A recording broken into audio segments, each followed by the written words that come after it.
네, 안녕하십니까 여러분.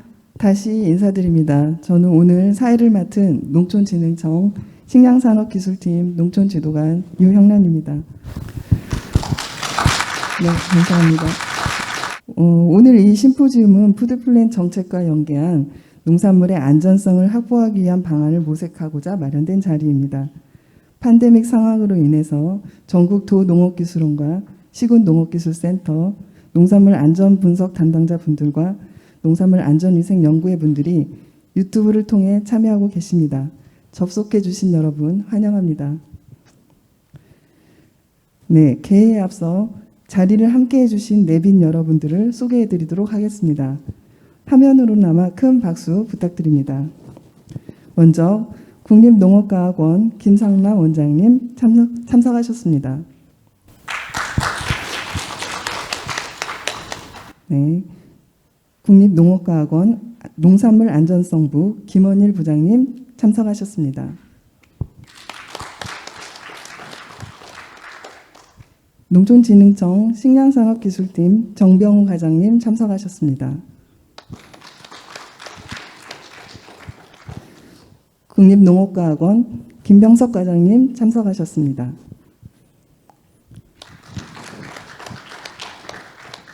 국립농업과학원 유해생물과 전익성 과장님 참석하셨습니다. 네, 이어서 오늘 발표를 맡아주실 연사분들을 소개해 올리도록 하겠습니다. 먼저 숙명여대 식품영양학과 윤요한 교수님입니다. 완주군 농업기술센터 이세자 과학영론 팀장님이십니다. 네, 한 분 연사분께서는 늦어지는 관계로 잠시 후 소개를 해드리도록 하겠습니다. 지역에서 유통되는 농산물의 위생관리 수준을 높이기 위해서 귀한 시간을 내주신 전문가 여러분께 감사의 인사 말씀드립니다. 이어서 푸드플랜 연계 농산물 안전성 확보 방안 심포지엄 개회식을 시작하도록 하겠습니다. 먼저 국민 의례가 있겠습니다. 국민 의례는 국기에 대한 경례만 간략히 하도록 하겠습니다. 모두 자리에서 일어나 국기를 향해 주시기 바랍니다. 나는 자랑스러운 태극기 앞에 자유롭고 정의로운 대한민국의 무궁한 영광을 위하여 충성을 다할 것을 굳게 다짐합니다.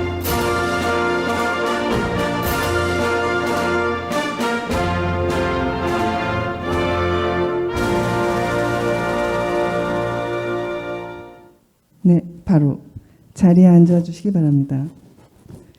코로나19로 어려운 상황에도 불구하고 푸드플랜 연계 농산물 안전성 확보 방안 심포지움을 개최하게 되어 매우 뜻깊게 생각합니다. 온라인으로 함께 해주시는 관계자 여러분, 그리고 농업 현장에서 안전한 농산물 생산에 도움을 주고 계시는 많은 분들께 진심으로 감사의 인사를 드립니다. 지금 세계는 코로나19로 인해서 보건, 경제, 사회는 물론 국제관계까지 사회의 모든 영역에서 이전에 경험하지 못하였던 것을 경험하고 있습니다. 전문가들은 코로나19가 세계사적으로 큰 변곡점이 될 것으로 전망하고 있습니다. 특히 사회적 거리두기, 집합금지, 재택근무 등으로 온라인 주문과 배달 등 비대면 마케팅이 급성장하면서 농산물 유통의 틀도 크게 변화하고 있습니다. 최근 농산물 유통에 있어서 주요한 변화는 크게 두 가지를 들 수 있겠습니다. 하나는 전자상거래의 활성화이고 또 하나는 지역 농산물 생산 소비의 활성화입니다. 지역 농산물 생산 소비 활성화를 주도하는 정책 사업이 결국은 푸드플랜 정책이라고 볼 수 있습니다. 푸드플랜 정책은 생산과 소비, 안전, 영양, 복지 등 다양한 먹거리 관련 이슈를 통합적으로 관리하는 지역 내 먹거리 순환 종합 전략이라고 볼 수 있습니다. 푸드플랜 정책이 성공적으로 정착하기 위해서는 안전한 식자재의 생산과 소비가 서로 연계되어야 가능합니다. 이를 위해서는 농식품의 생산과 소비 현장에서 일하는 수많은 관계자 간의 협업과 소통이 매우 중요합니다. 농촌진흥청에서도 디지털 농업 기술을 이용한 농산물 생산과 농업 환경 위해 요소 안전관리 기술 개발에 주목하고 있습니다. 농산물 생산 단계 안전관리를 위한 기술 개발과 보급을 통해서 사전 예방 관리에 중점을 둘 계획입니다. 그러기 위해서 먼저는 전국의 시군 농업기술센터에 농산물 안전 분석실 설치를 지원하고 농산물 우수 관리 제도의 확산을 통해 안전한 지역 농산물의 생산, 유통, 소비의 선순환 체계 정착에 노력해 나갈 계획입니다. 오늘 이 자리가 우리 농산물의 안전관리 수준을 한 단계 더 높일 수 있는 계기가 되길 바랍니다. 다시 한번 참석해 주신 모든 분들께 감사드립니다. 고맙습니다. 네, 평소 우리나라 농업 과학 기술 발전을 위해서 애써주시고 농산물 유통에 있어서 안전위생 업무에 대한 아낌없는 격려를 해주신 원장님의 좋은 말씀에 감사드립니다. 이상으로 푸드플랜 연계 농산물 안전성 확보 방안 심포지움 개의식을 마치도록 하겠습니다. 이어서 5분의 인사들을 모시고 푸드플랜 연계 농산물 안전성 확보 방안에 대한 주제 발표를 시작하도록 하겠습니다. 최근 정부에서는 농업인에게 희망을, 소비자에게는 신선하고 안전한 농산물을 공급할 목적으로 푸드플랜 정책을 시행하고 있습니다. 먼저 첫 번째 시간으로 푸드플랜 정책이 무엇이고 정부가 추진하고 있는 사업이 무엇인지에 대하여 농식품부 농촌사회복지과 유보라 주무관님의 강의 영상을 듣도록 하겠습니다. 일정상 사전 녹화 영상이 송출되는 점 사전 양해 부탁드립니다. 안녕하세요. 농식품부 지역 푸드플랜 담당 주무관 유보라입니다. 지역 푸드플랜의 정책 방향에 대해서 말씀드리려고 합니다. 원래 담당 사무관님께서 준비를 다 하셨었는데 사정이 생겨 제가 대신하게 된 점 양해 부탁드립니다. 네, 그럼 시작해 보도록 하겠습니다. 첫 번째로 지역 푸드플랜의 추진 배경을 말씀드리겠습니다. 기존 먹거리 시장은 유통 효율성을 중요시했습니다. 그로 인해 식품 안전사고, 소득 수준별 먹거리 양극화, 탄소 배출 증가, 농촌 지역 경제 침체 등 여러 문제가 있었습니다.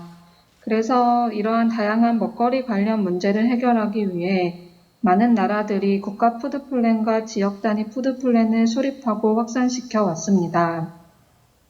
도매시장과 대형 유통업체를 중심으로 한 유통체계에서 지역 내 생산 소비 연계 강화, 취약계층을 위한 먹거리 지원, 농산물 안전관리, 환경부담 완화 등 여러 사회적 가치를 실현할 수 있는 먹거리 선순환 체계를 구축하는 정책을 추진하게 되었습니다.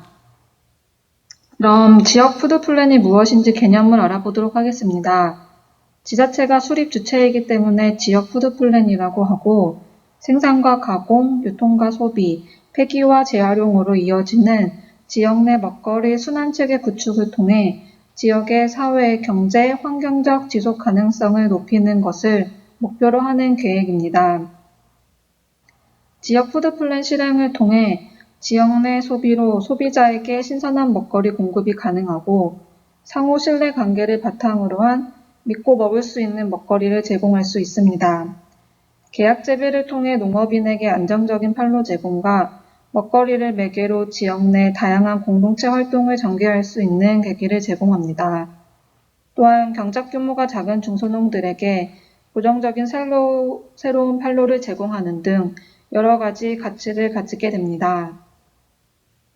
지역 푸드플랜의 주요 요소로는 로컬푸드의 지역 내 선순환, 지역에서 생산돼서 지역에서 소비되는 순환 구조입니다. 공공에 의한 맞춤형 생산 공급입니다. 수요조사와 연간 공급계획을 통해 먹거리를 확보합니다. 그 외에 신선하고 안전한 먹거리 보장, 먹거리 관리체계 구축이 있습니다. 로컬푸드와 지역 푸드플랜의 관계에 대해서 말씀드리겠습니다. 로컬푸드란 지역에서 생산된 농식품으로 언제 어디서 누가 생산했는지 확인 가능한 얼굴 있는 먹거리입니다. 생산자와 소비자 간의 물리적, 사회적 거리를 줄여 상호 신뢰 관계를 기반으로 한 소비를 유도하여 지속 가능한 먹거리 체계를 구축하도록 합니다.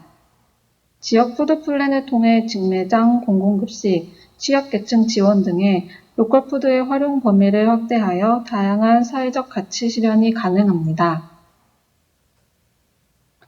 푸드 플랜 패키지 지원 사업입니다. 지역 푸드 플랜 수립 우수 지자체를 선정하여 16개 농림 사업을 5년간 패키지 형태로 포괄적으로 지원하는 사업입니다. 선정된 지자체는 농식품부와 먹거리 계획 협약을 체결하고 전담 자문과 컨설팅을 지원받습니다. 올해에도 10개 지자체가 선정되어 5년간 총 국비 280억 원이 지원되는데 지자체에서 관심 갖는 사업이 여러 가지 포함되어 있어 공모 시 경쟁률이 높은 사업입니다. 지역 푸드 플랜 추진 지자체 현황입니다. 올해 7월 기준으로 110개 지자체에서 지역 푸드 플랜을 수립하였거나 수립 중으로 광역 지자체 15개소, 기초 지자체 95개소가 추진 중에 있습니다. 지역 푸드 플랜의 구축 확산을 위한 농식품부의 여러 사업들에 대해서 말씀드리겠습니다. 첫 번째로 푸드 플랜 수립 실행 지원입니다.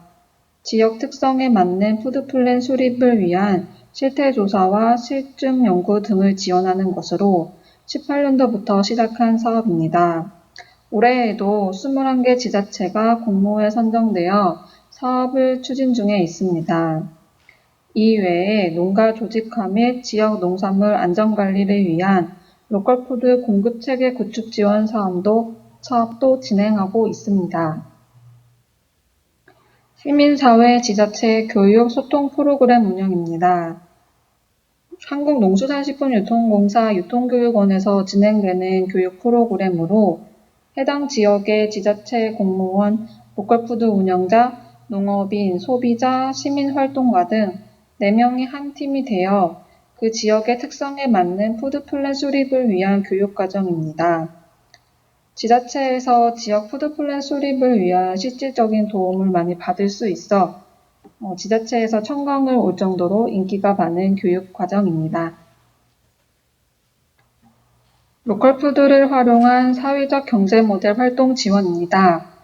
로컬푸드의 사회적 가치를 실현하는 다양한 민간 활동을 발굴하고 지원을 통해 시민사회의 관심과 역량을 제고하기 위한 사업입니다. 사회적 기업 협동조합 등 사회적 경제조직과 시민단체 등이 사업 대상으로 연말에 우수 사업자를 선발하여 우수 사례 발표를 하고 장관상 수여도 하여 다양한 민간 활동을 유도하고 있습니다. 공공급식 로컬푸드 공급 확대 추진 현황에 대해서 말씀드리겠습니다.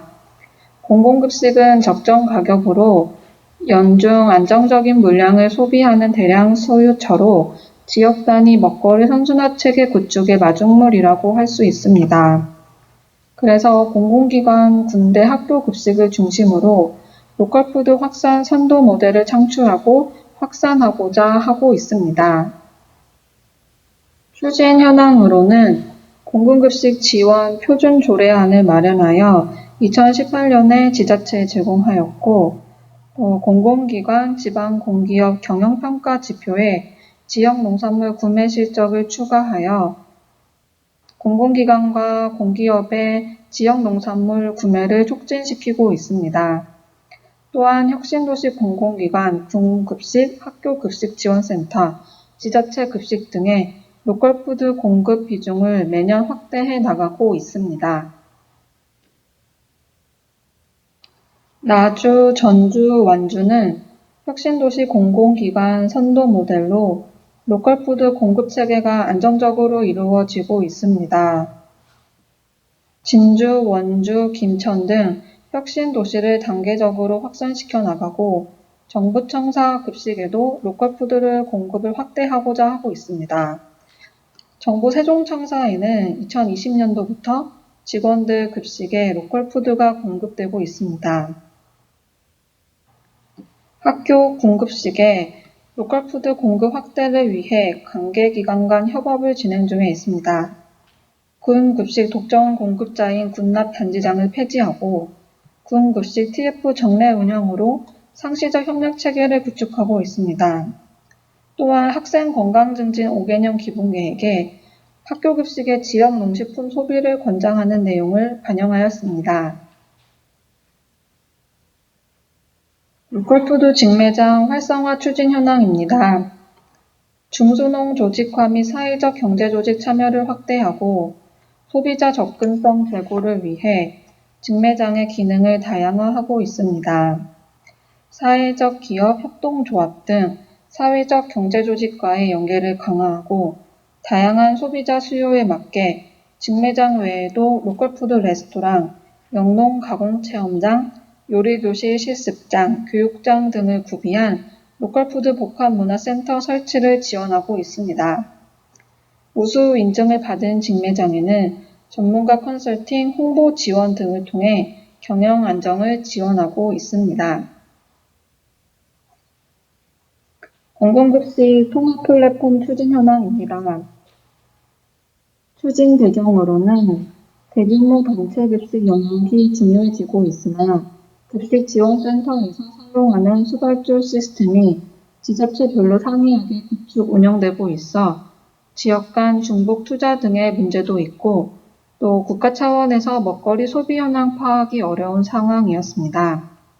그래서 다양한 공공급식 수요처와 생산자를 연결하고 지역 농산물 식재료 공급을 확대하는 공공급식 통합 플랫폼 구축 사업을 올해 추진 중에 있습니다.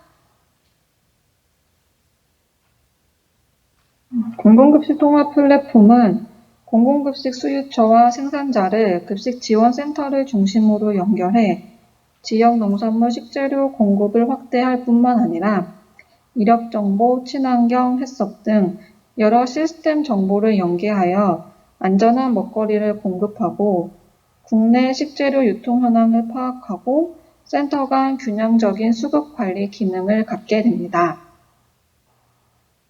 시스템 이용자로는 공공급식 수요처, 급식지원센터, 생산자, 지자체, 그리고 대국민에게도 공개하여 정보를 공유하고자 합니다. 로컬푸드 지수 추진 현황입니다. 로컬푸드 지수는 시민사회 주도로 지자체별 로컬푸드 활성화 노력과 성과를 측정하는 지표입니다. 지속가능한 먹거리 체계에 대한 주요 실천 전략을 제시하고 정확한 진단을 통해 지속적인 발전을 유도하기 위함입니다. 2019년에 처음 로컬푸드 지수를 개발하여 2020년에 시범 측정을 하였습니다. 올해도 로컬푸드 지수를 측정하기 위해서 각 지자체에서 자료를 제출하였고 현장 검증과 평가를 통해 연말에 우수 지자체를 선발할 계획입니다. 네, 로컬푸드 지수 평가 지표입니다. 업데이트가 안 된 자료이긴 한데 보시게 되면 대분류로 해서 로컬푸드 생산 소비 체계, 지역 경제 활성화, 먹거리 거버넌스 등으로 이렇게 나누어서 지자체별 로컬푸드 활성화 노력과 성과를 측정하고 있습니다. 향후 중점 추진 계획을 말씀드리겠습니다. 지역 푸드 플랜을 기반으로 시민사회, 지자체가 중심이 되어 로컬푸드의 가치를 지속적으로 확산시키고자 합니다. 푸드 플랜의 수립 실행부터 확산, 성숙 되기까지 단계별 지원으로 지역 내 생산 소비 연계를 강화시키고 로컬푸드 지수 측정 및 농림사업 연계 지원, 공공기관과 기업 참여 확대 등을 통해 전국적인 확산 분위기를 조성하고자 합니다. 또한 로컬푸드 직매장의 사회적 가치 실현 및 운영 내실화를 더욱 강화하고자 합니다.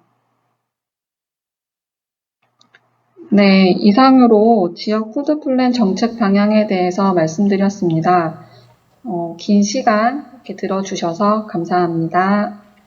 선순환 체계를 통해서 농업인의 소득을 장려하고 우리 소비자들의 안전성을 담보로 하는 지역 푸드 플랜 정책에 대해서 농식품부 담당 주무관으로부터 강의를 들어보았습니다. 지금 시청하고 계시는 시청자분들께서는 궁금한 사항이 있으시면 따로 게시판에 질의사항을 남겨주시면 저희가 추후에 답변 드리도록 하겠습니다. 그리고 여러분들이 남겨주신 질의 가운데 많은 분들이 공유할 수 있는 내용들은 따로 뽑아서 나중에 종합토론 시간에 연사님들과 의견을 나누도록 하는 시간을 갖도록 하겠습니다.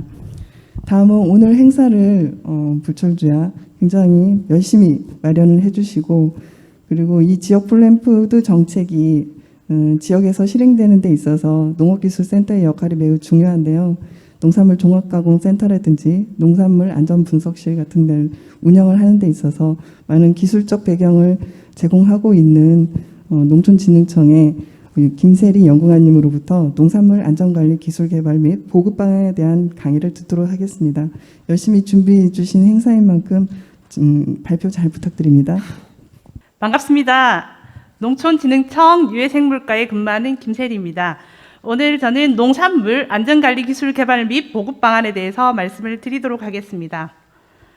먹거리는 예나 지금이나 국민의 건강, 국민의 삶의 질에 있어서 가장 중요한 이슈 중에 하나입니다.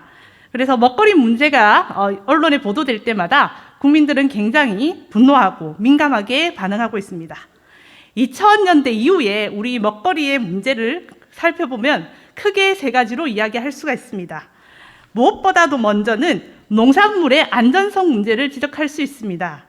현재 2011년도에 병원성 대장균에 의해서 독일산 새싹채소로 인해 환자가 3,842명이 발생하였고 53명의 사망자도 발생하기도 하였습니다.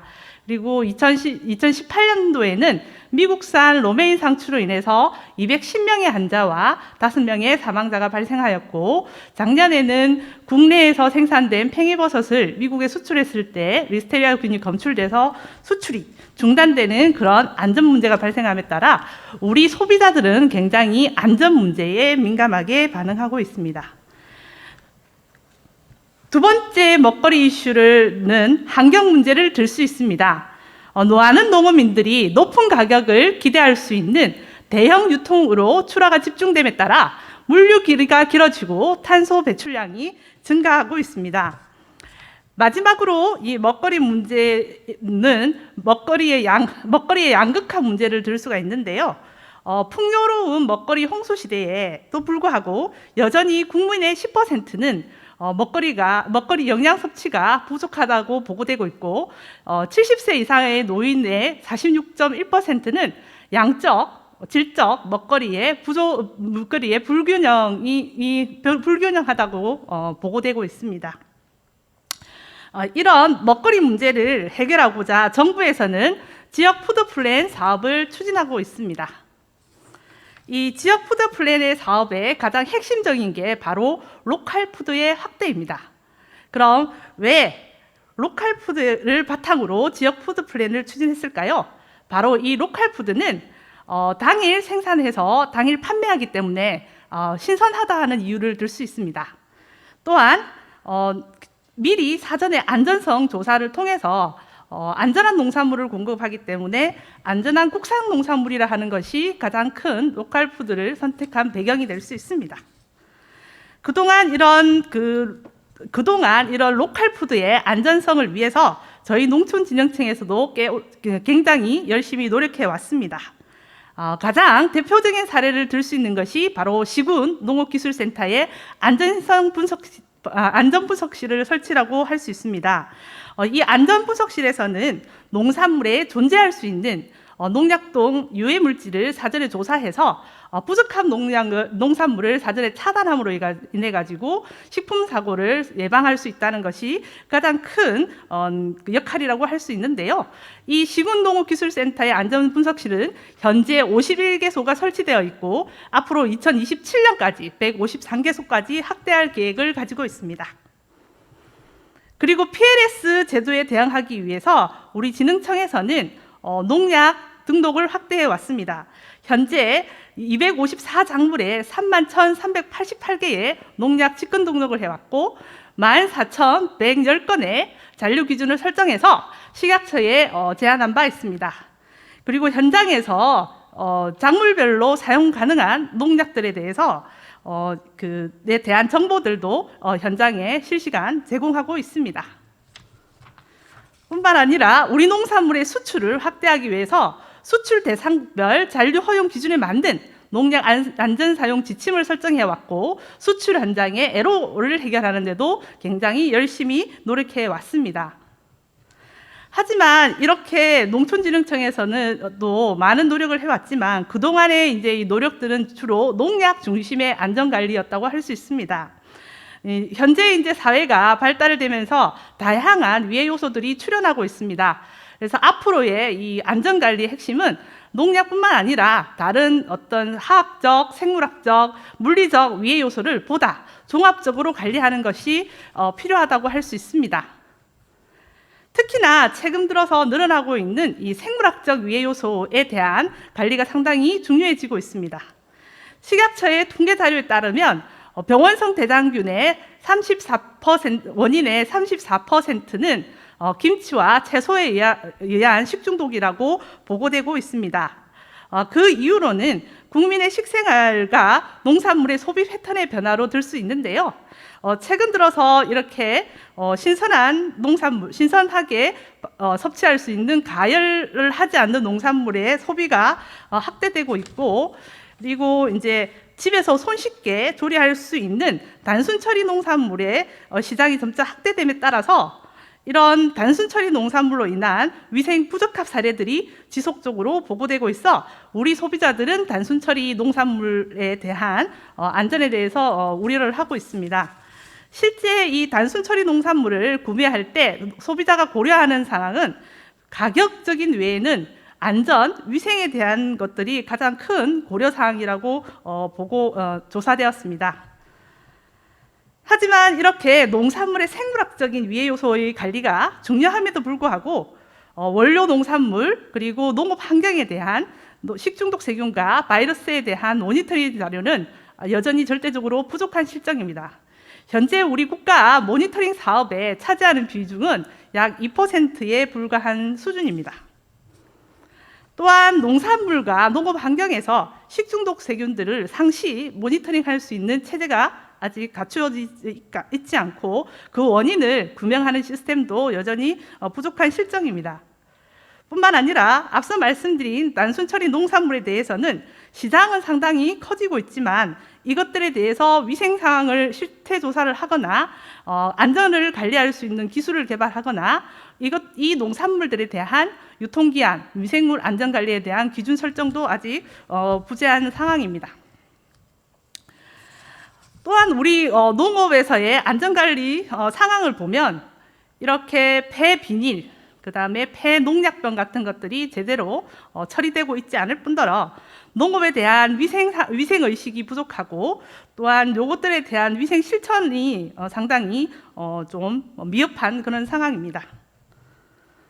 뿐만 아니라 우리 안전제도인 GAP 제도와 이 푸드플랜 정책이 여전히 연계가 좀 미흡한 상황입니다. 따라서 이런 문제들을 해결하고 국민 식탁이 보다 안전해지기 위해서는 농촌진흥청과 농업기술센터가 협업하여 농산물과 농업 환경 중에 식중독 세균을 실시간 모니터링할 수 있는 시스템을 구축을 하는 것이 필요하다고 생각합니다.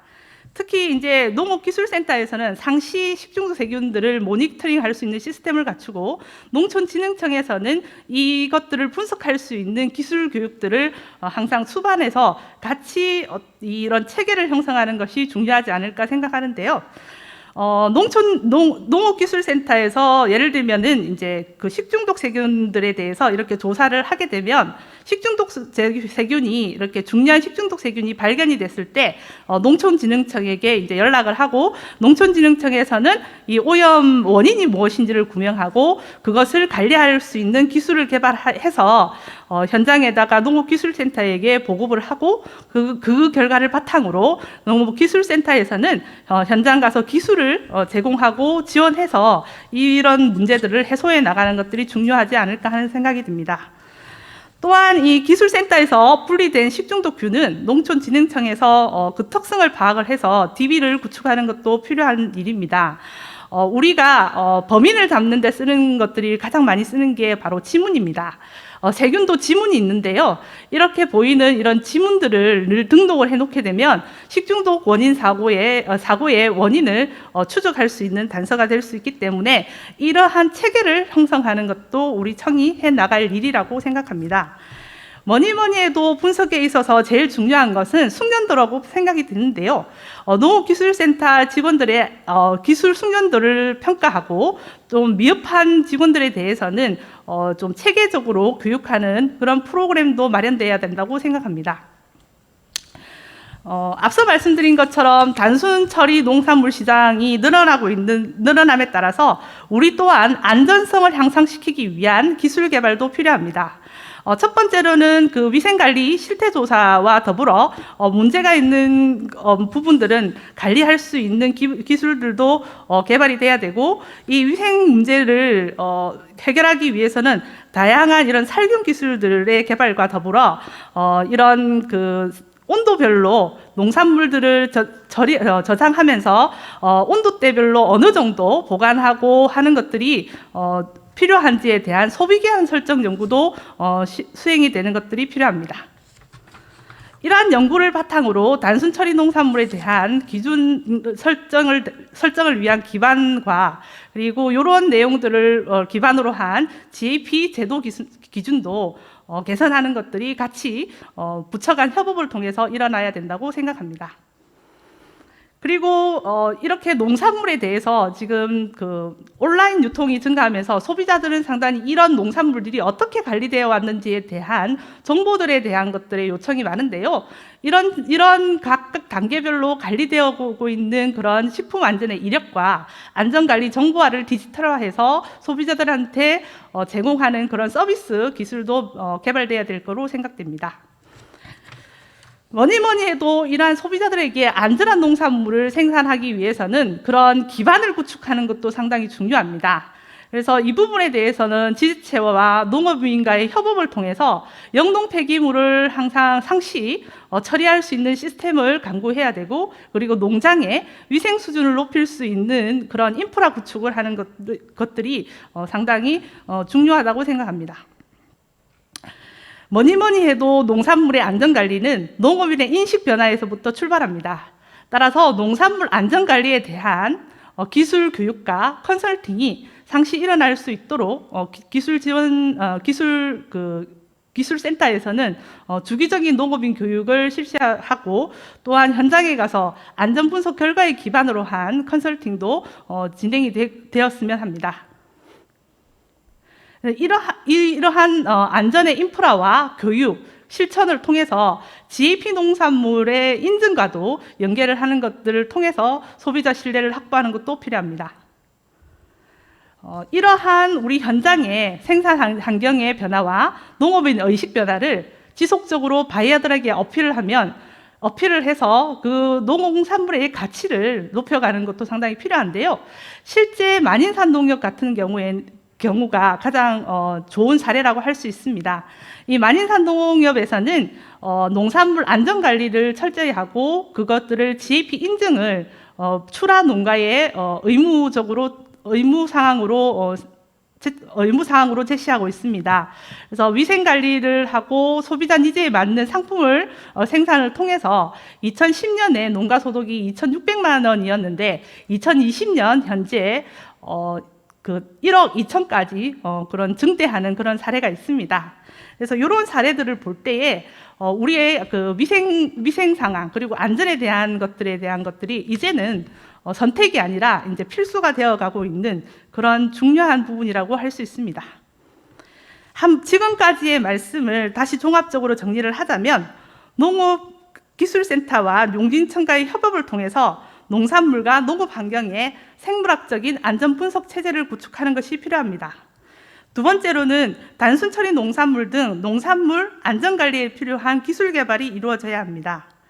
그리고 세 번째로는 농업인들이 농산물을 안전하게 생산할 수 있는 인프라 구축과 교육과 컨설팅이 이루어져야 되고, 그것을 기반으로 GAP 제도와의 연관을 통한 인증 확대가 일어나야 됩니다.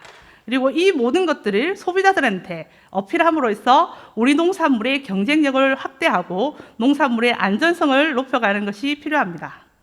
결국 이러한 노력은 농업인에게는 안정적인 판로 개척을 통해서 농가 소득 증진에 기여할 수 있고, 소비자들에게는 먹거리 안전성 확보를 통한 식중독 사고를 예방하는 데 기여할 수 있을 거라고 생각합니다. 이상입니다. 농업기술센터에서 지금 농산물 안전 분석실 같은 걸 운영을 하고 있지만 PLS 제도와 관련해서 농약 분석을 위주로 하고 있기 때문에 현재는 뭐 생물학적인 유해 요소 관리를 하고 있는 형편은 못 됩니다. 하지만 저희가 진흥청에서 그런 방면으로 앞으로 정책이나 시범 사업 등을 통해서 넓혀가고 있으니까 향후 점진적으로 그런 기술 수준이나 관리 체계는 어느 정도 갖추어질 거라고 사료가 됩니다. 여러분들이 들으셨다시피 농산물의 안전성을 저해하는 물질을 유해 요소라고 하는데요. 유해 요소에는 앞서 강의에서 들으신 것처럼 화학, 생물, 물리적 유해 요소가 있습니다. 요즘 전 세계적으로 문제가 되고 있는 생물학적 유해 요소를 관리하는 것은 매우 중요한 일인데요. 생물학적 유해 요소를 관리하기 위한 최신 기술에 대해서 숙명여대 식품영양학과 윤요한 교수님의 강의를 들어보도록 하겠습니다. 네, 환영의 박수 부탁드립니다. 안녕하십니까. 농산물의 생물학적 유해 요소 안전 관리를 위한 최신 기술이라는 제목을 가지고 발표를 하게 된 숙명여대 윤요한입니다.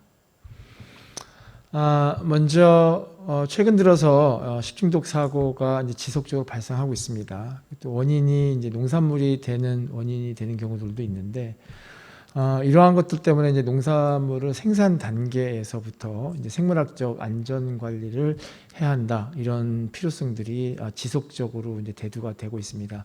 특히 농산물 같은 경우에 이제 날로 그대로 섭취하는 것들에 대해서는 좀 더 이제 주의할 필요가 있습니다. 특히 한번 단계를 거치게 되는 이제 단순 가공 농산물 같은 경우에는 특히나 더 이 안전 관리에 힘을 쏟아야 된다, 이렇게 생각을 하고 있습니다. 국내에서 생산된 농산물들의 이제 분류를 살펴보면 이렇게 대분류가 있고 이렇게 소분류가 있습니다. 대분류는 이제 경과종실류, 과실류, 채소류 이렇게 있고, 소분류가 이렇게 있는데, 이 분류가 중요한 이유는 이 분류를 명확하게 하고 이 생산되는 것들의 특징들을 파악을 해서 이 관리하는 방법들을 좀 공통으로 묶어서 관리할 필요가 있기 때문에 이런 분류들을 좀 잘 살펴볼 필요가 있습니다. 농산물에서 발견이 되고 있는 유해 요소는 크게 세 가지의 그룹으로 나눌 수가 있습니다. 물리적, 화학적, 이제 생물학적 유해 요소로 나눌 수가 있는데, 오늘 우리가 보게 된 이제 생물학적 유해 요소 같은 경우는 이제 식중독 세균이나 또는 바이러스가 주가 되고 있고, 화학적인 것에 뭐 독소나 농약, 중금속 등이 있고, 이제 물리적인 것에는 이제 이물을 들 수가 있습니다. 자, 이런 생물학적 유해 요소뿐만이 아니라 일부의 화학적 유해 요소를 관리하기 위해서 우리나라에서는 어떤 안전관리 제도를 가지고 있는가 하면 GAP 제도를 가지고 있고, 그 다음에 이력 추적 관리 제도를 가지고 있습니다. 그 다음에 이제 PLS 제도를 이제 적용을 하고 있습니다. 유엔을 살펴봤을 때는 역시 이제 GAP 제도를 가지고 있고, 그 다음에 프레시 프루시나 베지터블, 즉 신선한 야채나 과일을 어떻게 하면 잘 생산할 수 있는지에 대한 규정을 이제 가지고 있습니다. 미국 같은 경우에는 이제 GAP를 역시 가지고 있고요. 그 다음에 트레이서빌리티, 이력 추적 가지고 있고, 그 다음에 제로 톨러런스의 규정을 가지고 있습니다. 이 제로 톨러런스는 모든 식품에, 모든 세균에 적용하는 것은 아니고, 이제 특정 세균이나 특정 화학 물질에 대해서만 적용을 하고 있습니다. 그리고 피즈마, 이제 최근에 피즈마를 많이 적용하고 있는데, 이 피즈마에 보면, 사람이 소비하기 위해서 생산되어지는 그거를 이제 하베스팅 단계, 패키징 단계, 그 다음에 홀딩하는 단계, 여기에 대한 기준을 이제 피즈마가 가지고 있고요.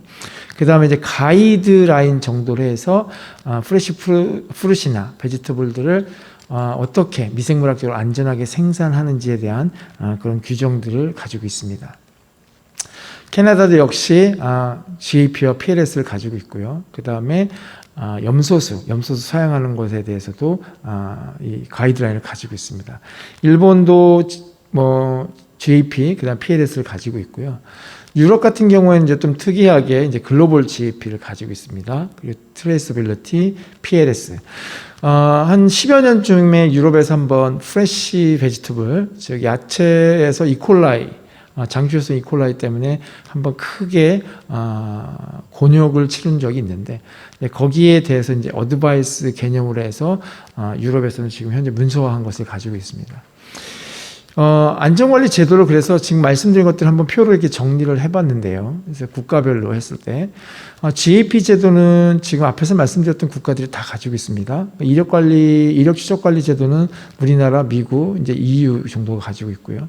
PLS 제도는 UN이나 미국 정도를 제외하고는 다 가지고 있습니다. 제로 톨러런스는 미국 정도가 갖고 있고, 그 다음에 국가마다 약간 쓰는 용어가 다르지만 이제 제가 생각했을 때 고시 정도의 법령, 그 다음에 규칙 정도의 법령, 이제 집침 정도의 행정규칙, 이 정도로 이게 정리를 해봤을 때 UN 같은 경우는 위생 시스템 콜드 체인에 대한 고시 규정이 있고요. 그다음 미국 같은 경우는 생산, 가공 등 유통 이전 단계 관리에 규칙 갖고 있고, 이제 지침을 갖고 있는 나라가 UN이나 이제 미국이 지침을 갖고 있고, 캐나다 같은 경우는 이제 염소수를 세척수를 이용해서 세척하는 방법이나 농도에 대해서 가이드라인, 권장 사항으로 가지고 있습니다.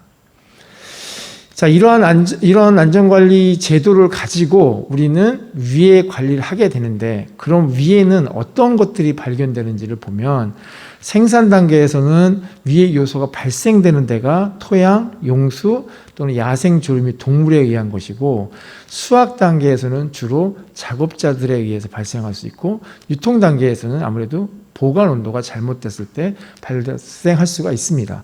그래서 토양에서는 토양 미생물이 미제거가 됐거나 또는 병원균이 포함되어 있는 분변에 의해서 오염이 됐거나 거름을 통해서, 용수는 병원균이 오염된 용수를 쓴다든지, 그 다음에 야생 조류나 동물에 의한 분변.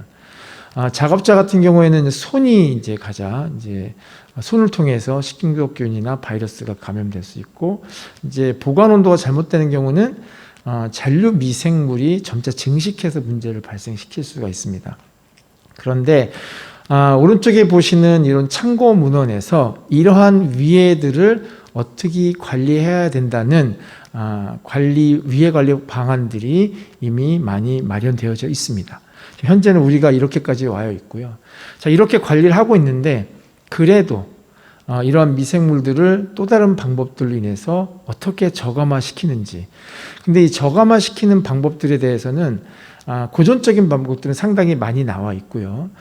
최근에 이제 좀 눈에 띄는 방법 몇 가지를 좀 소개를 시켜 드리도록 하겠습니다. 먼저 열처리 방법인데, 이건 초고온 과열 수증기 살균입니다. 이제 수증기의 온도를 200도씨까지 이제 끌어올릴 수 있는 장비인데, 이 장비를 가지고 방울토마토, 오렌지, 풋고추, 마늘, 당근 이러한 농산물에 노출을 시켰을 때 이콜라이, 살모넬라, 리스테리아 같은 미생물들에 대해서 상당히 좋은 효과를 나타내는 것으로 나타났습니다. 단 200도씨이긴 하지만 그 노출 시간이 한 수초, 5초에서도 효과를 나타내기 때문에 어떤 품질에 좋지 않은 영향을 미치기 전에 그 트리트먼트가 끝나기 때문에 적용이 가능할 것으로 이제 생각이 됩니다. 그 다음 저온 플라즈마에 관한 것인데요. 저온 플라즈마는 일부 이런 APC 센터 같은 데 가보면 이제 장치를 해 놓으신 분들이 있습니다. 놓은 곳들이 있는데, 이 저온 플라즈마는 오존, 과산화수소, 산화질소, 그다음에 자외선 등을 발생시켜서 살균 효과를 나타나는 것인데, 최근에 또 연구가 진행되고 있는 것이 이런 플라즈마를 이용해서 플라즈마 처리수를 만들고 그거를 통해서 신선한 채소를 세척을 했을 때 살균 효과를 나타내는 이런 것들에 대한 연구가 또 진행이 되고 있습니다. 그 다음에 이제 비열 처리 방법인데요. 앞에서 이제 열 처리 방법 보여드렸고, 비열 처리 방법인데, 이제 LED를 사용하는 방법인데, LED는 상당히 이제 좀 많이 테스트가 되어 왔고, 이제 오른쪽에 표로 보이시는 이 결과 같은 경우에는 옐로우, 그러니까 590나노메타의 파장을 갖고 있는 LED를 활용했을 때 이 고춧가루에서 진균류를 저감하는 효과를 나타내는 그런 결과이고요. 이거 외에다가 이제 사과 주스에다가 이제 리보플라빈을 첨가하고 그다음에 LED, UV LED를 갖다가 조사했을 때 이콜라이 살모넬라가 저감하는 효과를 나타낸 결과입니다. 그냥 LED만 썼을 때보다 리보플라빈을 첨가했을 때 더 많이 사멸되는 것을 맨 밑에 있는 라인을 보고 이제 알 수가 있습니다. 자, 이렇게 또 저감화하는 것도 중요하지만 또 이 신속하게 검출하는 것도 상당히 중요합니다. 검출 방법은 상당히 지금까지 많이 개발해왔고 많이 또 진보되어져 왔습니다. 그런데 그 방법들을 크게 그룹 지어서 보면 생화학적인 방법, 그 다음에 항체를 이용하는 방법, 핵산을 이용하는 방법, 이렇게 그룹을 나눠볼 수가 있는데, 생화학적인 방법은 가장 대표적으로 많이 활용되는 것들인데, 요거는 이제 정확도가 90% 이상 정도 나오는데, 최근에는 이러한 생화학적인 방법들을 이제 기계화시켜서 자동화 시스템으로 해서 생산되어져서 나오고 보급이 많이 이루어지고 있습니다. 그 다음에 이제 항체를 이용하는 방법인데, 이제 항원항체 결합을 원리 사용하는 방법인데, 빠르고 좋기는 하지만 좀 정확도나 이런 것들에 대한 의문을 제기하는 기술들이 좀 있기 때문에 이 방법은 빠르게 이제 보급되고 있지는 않습니다. 많이 기술은 개발되어져 있지만, 그 다음 핵산을 이용하는 방법인데, 뭐 DNA나 RNA를 기계적인 장비를 이용해서 검출하는 방법입니다. 최근에 뭐 코로나 같은 경우에도 PCR을 많이 이용하죠. 그래서 핵산을 이용하는 방법이라는 말을 많이 쓰고 있는데, 뭐 리얼타임 PCR이라든지 최근에 또 새로운 기술로서 보급이 많이 되어지고 있는 램프라든지 이러한 것들은 이제 핵산을 이용하는 것이고, 이제 나노 기술을 이용하는 경우는 이제 나노 섬유를 이용해서 포집을 하거나 또는 검출하는 데 도움을 주거나 이러한 기술들이 이제 나노 기술을 이용하는 방법입니다. 최근에 나왔던 기술들 중에 이제 인프레어드 스펙트로스코피랑 그다음에 라만 스펙트로스코피 분석 방법 같은 경우에는 요거는 이제 아주 낮은 수준의 미생물들을 빠른 시간에 검출할 수 있는 방법인데, 이거는 아직까지는 이제 연구가 진행이 되고 있는 관계이고, 나온 결과들을 봤을 때는 이제 다양한 전기 화학적인 기법하고 그다음에 마이크로 채널 기법을 융합을 해가지고 전처리 없이 대상 물질을 검출할 수 있는 면역 센서를 이제 개발한 기술이고요. 그 다음에 이제 램프 PCR 같은 경우는 이제 이 방법 자체는 이제 단순하고 빠르게 등원 증폭 방법입니다. 앞에서 말씀드렸던 PCR 방법 같은 경우에는 온도를 높이고 낮추고 하는 세 개의 레인지의 온도를 이용을 해서 계속 온도를 높였다 낮췄다 하는 그런 사이클이 필요한 반면에 등원 증폭 같은 경우에는 일정한 온도를 가지고 진행을 해서 검출을 할 수가 있습니다. 그래서 좀 더 단순하고 빠르게 검출할 수 있고, 증폭이 다 끝난 다음에는 비색을 통해서 눈으로 색깔을 보고 양성인지 음성인지를 판단할 수 있는 방법이죠. 이제 PCR 같은 경우에는 밴드를 직접 눈으로 확인해야 되거나, 아니면 리얼타임 같은 경우는 이제 CT 밸류 같은 걸 확인해야 양성인지 음성인지 알 수 있는 이제 그러한 것들이 사실들이 있는데, 그거를 좀 이제 극복해낸 방법이라고 볼 수가 있습니다. 자, 그 다음에 이제 증균 배지 개발인데요.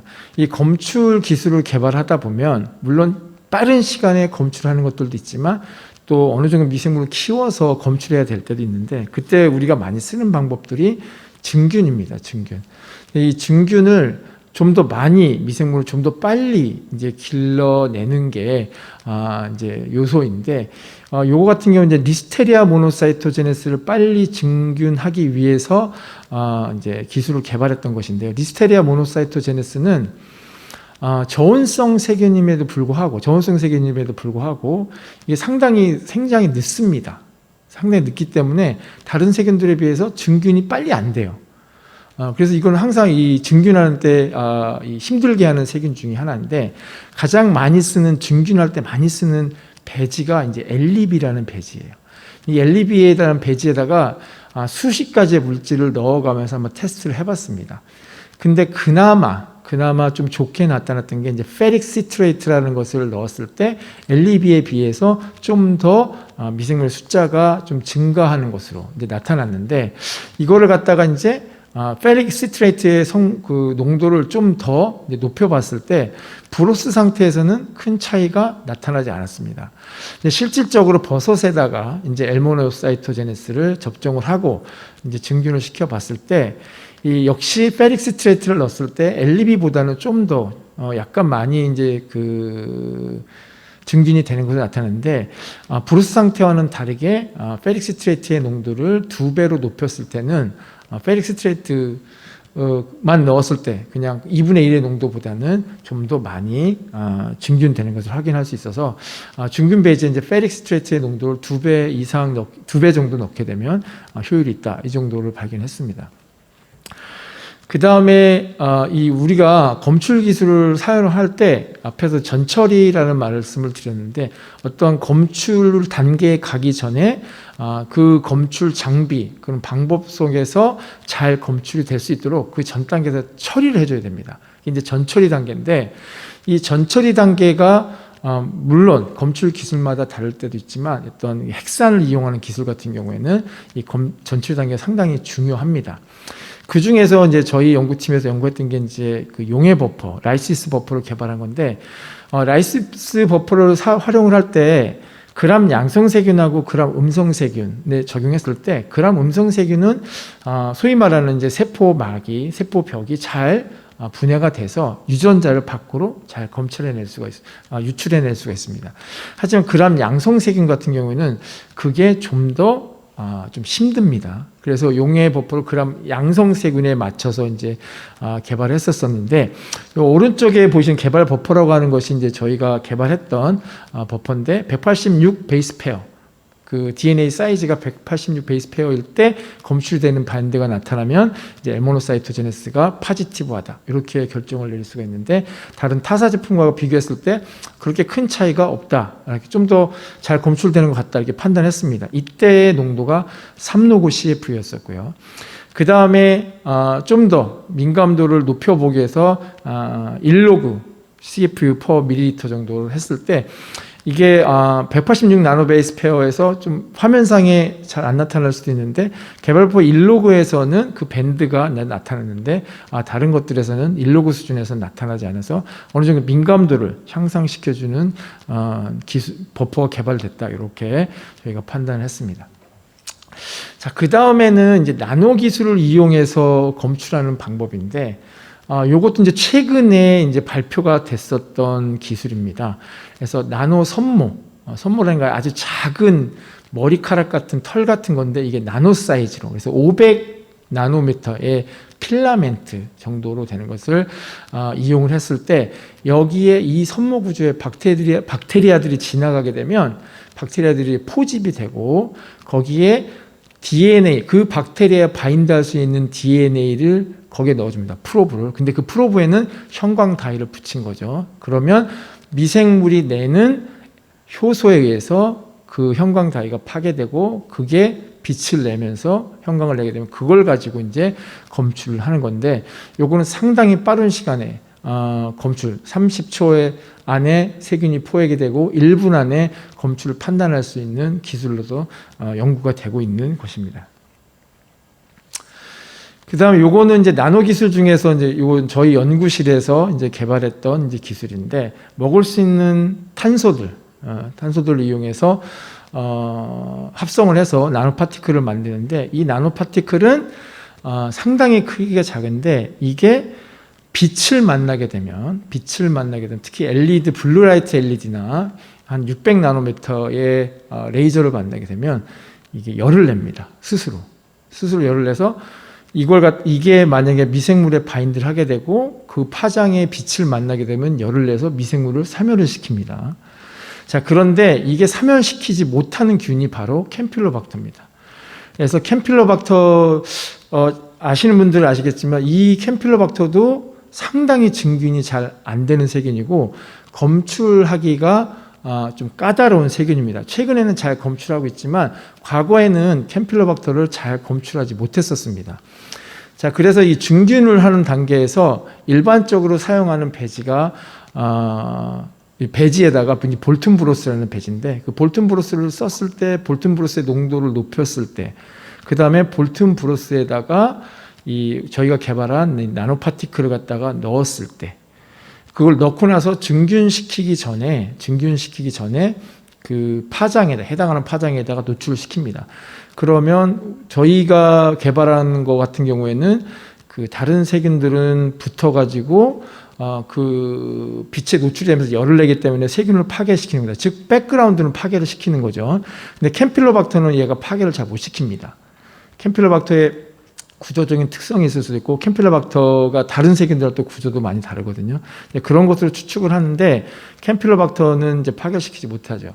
그래서 저희가 오리에 이제 캠필로박터들이 오염이 돼 있는 것들이 있기 때문에 오리 시료를 7개, 여기는 7개만 발표를 했는데, 똑같은 시료를 가지고 이 3개의 다른 그 증균 방법을 이용해서 검출했을 때 나노 입자를 파티클을 넣었을 때 좀 더, 같은 시료라도 좀 더 잘 검출되는 것을 저희가 확인을 했습니다. 자, 현재까지 우리 그 농산물에 있어서 위해 요소가 무엇이 있고, 또 그다음에 생물학적 위해 요소가 어떤 것들이 있고, 얘가 왜 생겨나고, 이런 것들을 관리하기 위해서 우리나라는 현재 어떤 제도를 가지고 있고, 그리고 국외에서는 또 어떠한 제도를 가지고 있고, 그다음에 국가별로 어떤 제도별의 차이가 있는지 이제 말씀을 드렸습니다. 그리고 이러한 위해 요소를 관리하기 위해서 관리 방법들은 또 어떤 것들을 가지고 있고, 그 다음에 그 외에 또 검출을 하기 위해서는 현재 어떠한 방법들이 새로운 기술로서 나오고 있고, 또 저감하는 방법에서는 또 어떠한 기술들이 새롭게 나와 있는지에 대해서 설명을 드렸습니다. 그래서 결론을 말씀드리면, 현재 농산물을 안전하게 관리하기 위해서, 특히 생물학적인 위해 요소를 잘 관리하기 위해서는 저감화 기술, 그 다음에 검출 기술, 그리고 안전관리 제도, 이런 것들을 잘 접목을 시킨다면 생물학적 위해 요소 관리가 좀 더 수월해질 수 있을 것이라고 생각을 합니다. 자, 이상으로 발표를 마치도록 하겠습니다. 감사합니다. 네, 수고하셨습니다. 네, 최신 기술에 대해서 이론적 설명을 해주신 교수님께 감사의 말씀 드립니다. 네, 이어서 바로 세 번째 강의를 듣도록 하겠습니다. 여러분이 로컬푸드 하면 1번지로 완주군을 떠올리실 텐데요. 그 완주군 로컬푸드의 산 증인이라고 할 수 있습니다. 이 업무에 거의 10년간 종사를 하고 계셨고, 누구보다도 안전 분석실에 대한 업무를 잘 알고 계신 분입니다. 완주군 농업기술센터 이세자 팀장님을 소개하겠습니다. 예, 강의 부탁드립니다, 팀장님. 안녕하세요. 완주군 농업기술센터 과학영농팀장 이세자입니다. 이번 시간에 푸드플랜 관련 완주 농산물 안전관리 사례를 말씀드리겠습니다. 지금 앞에 보고 있는 그 식탁의 푸른 신호등 완주 로컬푸드 그 마크가 저희 완주 로컬푸드 인증 받으신 분들, 출하하시는 모든 분들의 농산물에 다 이렇게 찍혀서 나가는 그런 마크입니다. 순서는 로컬푸드를 잠깐 소개하고요. 안전관리를 지금까지 어떻게 해왔나, 그 다음에 앞으로는 어떻게 나갈 것인지 그 방향에 대해서 말씀드리도록 하겠습니다.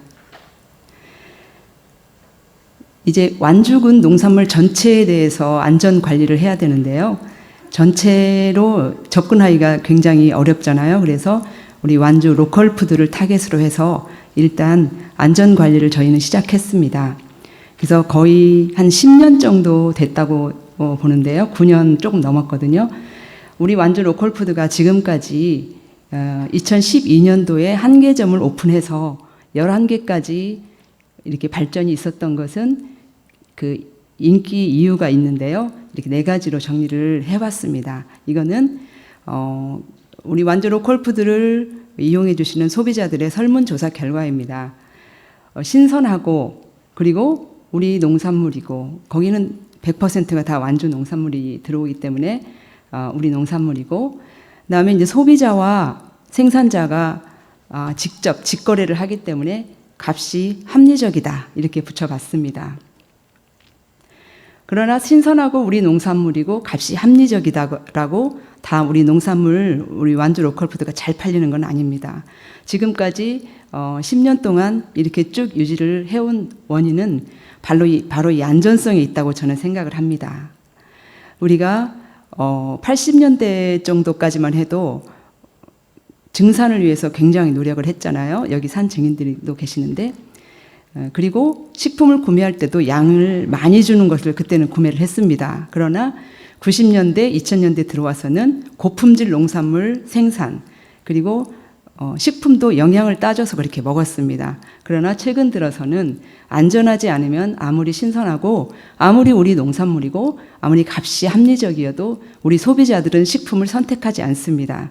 그래서 앞으로 우리 농산물도 이 안전하지 않으면 안 된다. 그래서 우리 완주군에서는 이 안전을 저희 농업기술센터에서 전적으로 책임을 지고 지금까지 완주 로컬푸드를 이어왔습니다. 그럼 우리 완주 로컬푸드 농산물은 어떤 것인지 한번 보시면요. 우리 완주 지역 농지에서 생산된 것만 해당이 됩니다. 그리고 우리 완주 군민이 재배한 농산물이 해당이 되겠습니다. 여기에는 지금 현재 11개의 판매장이 있는데요. 11개 판매장과 공공학교급식 그리고 꾸러미까지 다 포함이 됩니다.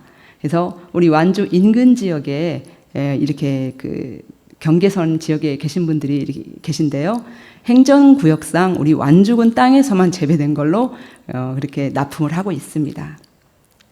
우리 완주 로컬푸드 안전관리를 그러면 어떻게 하는지 한번 보면 첫째, 우리 완주 로컬푸드 인증 제도가 있습니다. 이거는 우리 완주군의 인증 제도입니다. 우리 군수님 직인이 찍히는 인증이고요. 두 번째는 유통 중 농산물 잔류 농약 분석입니다. 그리고 세 번째는 생산 단계 농산물 잔류 농약 분석을 계속하고 있고, 그다음에 교육을 사라고 안 하고 샵을 붙였습니다. 이런 세 가지를 다 추진할 수 있었던 것은 저희가 그 농가에 대한 교육이 있었기 때문에, 지속적으로 있었기 때문에 가능하다고 저는 생각을 합니다. 그러면 하나씩 자세히 한번 보도록 하겠습니다. 완주 로컬푸드 인증 제도는 완주 로컬푸드 인증 기준에 적합한 농산물입니다. 이거는 저희는 GAP 수준으로 선택을 했습니다. 그러나 GAP는 허용하는 제초제가 있는데 농산물마다요. 여기에서 제초제는 저희는 하지 않는 걸로 그렇게 조례 규칙을 만들었습니다. 그리고 전국 최초 로컬푸드 인증 제도이고 타 지자체에서도 벤치마킹을 지금 굉장히 많이 오고 있고요. 아까 앞에서 봤던 저 마크 인증을 받으면 저 마크를 저희가 드리고 있습니다. 농가에게.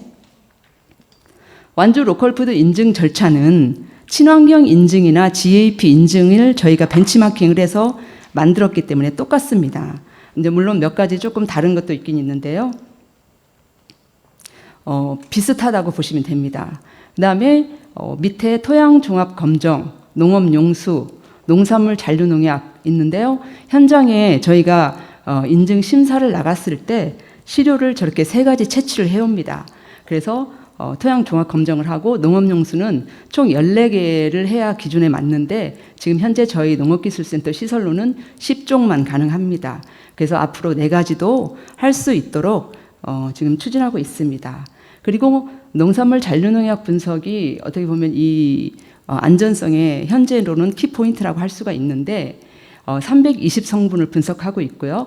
2022년 1월 1일부터는 466성분으로 늘어날 예정인데 이것도 저희는 대비해서 준비하고 있습니다. 지금 사진이 보이는데요. 왼쪽 위에는 현장에 나갔을 때 현장 심사하고 농가와 이렇게 대면을 해서 여러 가지 그 주변 환경이라든가 이런 거 저희가 지도를 하고 있는 모습입니다. 그리고 농업용수 시료 채취, 토양 시료 채취, 농산물 시료 채취를 이렇게 농가마다 다니면서 하고 있습니다. 그래서 이 시료 채취를 한 시료를 분석하고 현장 심사를 한 결과를 인증심의위원회에 상정을 합니다. 그래서 인증심의위원회에서 통과가 되면 그 결과를 농가에게 통보하고 판매장에도 통보하고 저희 인증번호를 붙여서 이렇게 농가들이 활용하게 됩니다. 그다음에 인증을 딱 받았다고 해서 이제 끝나는 게 아니고요. 그때부터 시작입니다. 인증은 2년 동안 유효해요. 그래서 2년 동안 농가가 인증받은 농가가 판매장에 납품을 하게 되면 저희가 2주에 1회 동안 11개, 11개 소 판매장을 다 돌면서 계속 유통 중에 있는 것을 시료를 채취해 옵니다. 그래서 농약 분석을 합니다. 시료 채취는 저희 직원으로 구성된 인증심사원이 직접 나가고 있습니다. 그래서 농산물 유통 단계에서 수거 검사 후에는 부족한 농산물이 발생했을 때는 농가에게 이렇게 인증 정지라는 그런 처리를 하게 됩니다. 그러면 그 농가는 3개월 동안 현장에 판매장에 농산물을 출하를 하지 못하게 됩니다. 좀 어떻게 보면 좀 벌이라고 이렇게 볼 수가 있는데요. 서로 규칙을 지키기 위해서 이렇게 서로 노력하고 있고요. 그리고 이제 저희가 이제까지 해본 결과로는 1회 부적합이 대부분이에요. 2회 부적합인 분들은 몇 분 계신데 거의 진짜 80 넘은 고령농들 그런 분들만 이렇게 눈이 보이지 않아서 잘못 써서 그렇게 되신 분들이고 지금까지 9년 동안 해봤지만 3회 부적합은 없었습니다. 그래서 농가들이 굉장히 잘 지키고 있고 1회 부적합도 가서 사정을 들어보면은 좀 실수로 많이 그렇게 하신 분들이 많더라고요. 그래서 인증이 2년 동안 유지가 되는데 2년 동안 유지가 되고 다시 재인증을 받아도 이 기록은 안 없어집니다. 그래서 누적이 되기 때문에 농가들이 굉장히 신경을 씁니다. 이렇게 현장에 나가서 저희들이 직접 시료 채취하는 모습입니다. 유통 중에 있는 시료는 창고에 있는 것을 가지고 오는 게 아니고요. 저희도 똑같이 소비자와 함께 똑같이 매대에 있는 것을 재료비로 사서 분석을 하고 있습니다. 그래서 이제 저희는 그 안전성을 농가를 도와준다고 이렇게 생각을 했었어요. 농가가 원활하게 판매할 수 있도록 협조하고 도와준다 이렇게 생각했는데 농가의 입장에서는 감시를 당한다라는 그런 생각을 하시더라고요. 그래서 어떻게 하면 농가도 그런 생각을 안 하고 또 유통 중에 있는 것이 부적합이 걸리면 소비자가 이미 사가셔 버렸기 때문에 소비자도 안전하지 않은 농산물을 일부 사가시는 경우가 뭐 극히 드물지만 간혹가다 발생을 하시더라고요. 그래서 저희가 생산 단계 잔류농약 검사를 강화하기 시작했습니다. 그래서 이게 16년도 거의 하반기서부터 시작을 했거든요. 그래서 밭에서 출하하기 전에 미리 생산 단계에서 시료 채취해다가 분석을 해서 적합하면 바로 판매장에 출하하고 부적합하면 농도에 따른 감소 상수를 적용해서 저희가 출하일을 제시해주면 농가는 그 날짜에 출하를 하게 되면 안전한 농산물만 출하하게 되는 거죠. 그리고 소비자들도 안전한 농산물만 사갈 수 있으니까 저희가 원래 이거 하는 목적이 이 생산 단계가 더 적합하다는 그런 생각이 들더라고요. 그래서 이거를 지금 계속 추진하고 있고 이렇게 생산 단계 시료 수거하는 장면이고요. 처음 생산 단계를 수거했을 때 이 16년, 17년도에는 유통이 한 70% 정도 저희가 수거를 했고요. 생산이 30% 수거를 했었는데 점점 그 숫자가 생산 단계가 늘어나면서 작년에는 3대 7 이렇게 역전이 되는 게 저희 목표였는데 생산이 오히려 75%로 더 많은 시료를 수거했습니다. 그래서 현장에는 더 안전한 농산물만 우리 판매장에 완주 로컬푸드 판매장에 나간 걸로 그렇게 파악이 되고 있습니다. 현장에 저렇게 나가서 하는데 이거는 이제 그 농가가 내가 일주일 있다가 저 자두를 내겠다. 저 상추를 내겠다 하면은 미리 저희한테 요청을 해주십니다. 그러면 저희 인증 받으신 분에 한해서는 무료로 생산 단계를 얼마든지 저희가 해드리고 있습니다. 그리고 이 시료 채취는 농가가 해서 오는 게 아니고요. 저희가 직접 가서 채취를 해옵니다. 여기는 농산물 안전관리센터인데요. 주로 농약을 분석하는 곳입니다. 이렇게 19년도 12월 달에 조금 비좁았던 농약 분석실을 이렇게 확장을 해서 새로 건축을 했습니다. 그래서 농업인 회관 1층에 80평 규모로 잔류농약 분석실을 이렇게 구성을 했습니다. 그래서 저희 완주 로컬푸드 농산물의 안전성을 유지하는 허브라고 볼 수가 있어요. 우리 완주 로컬푸드 농산물 분석 결과를 보면 해마다 한 2100점 정도 이렇게 분석을 하고 있습니다.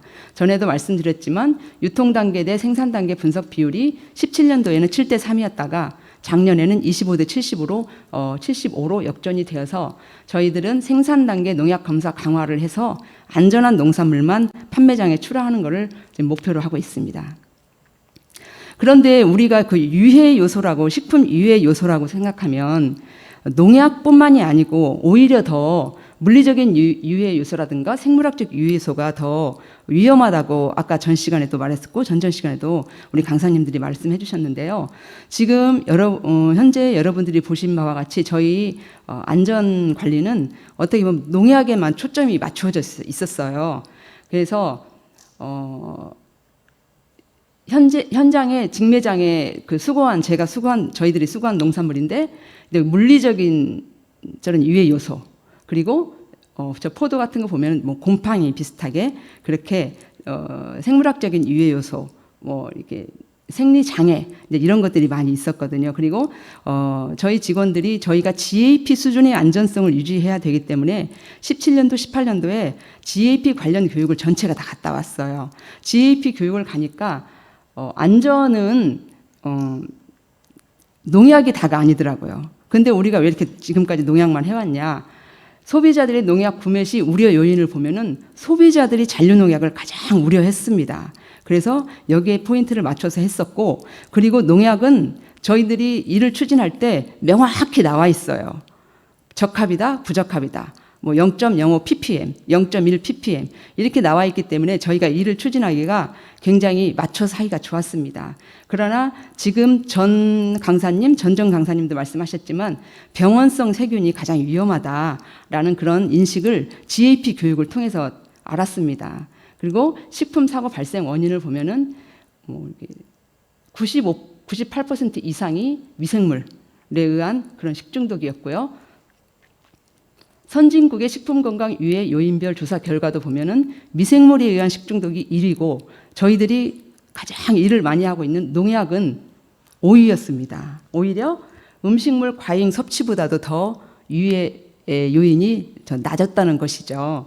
그래서 저희 농업기술센터는 이제 앞으로 위생교육을 이렇게 하도록 지금 계획을 세우고 있고 저희가 GAP 교육 갔다 온 다음부터 농업인 교육에 위생교육을 추가했습니다. 그전에는 주로 PLS 교육 그리고 인증 제도에 관련한 행정적인 교육 그리고 토양관리 용수교육 주로 했었는데 위생교육을 추가를 시켜서 선별장 위생관리 그리고 수확시 손관리 수확 장비 농기구 이런 것들 청결 교육을 그때부터 시켰습니다.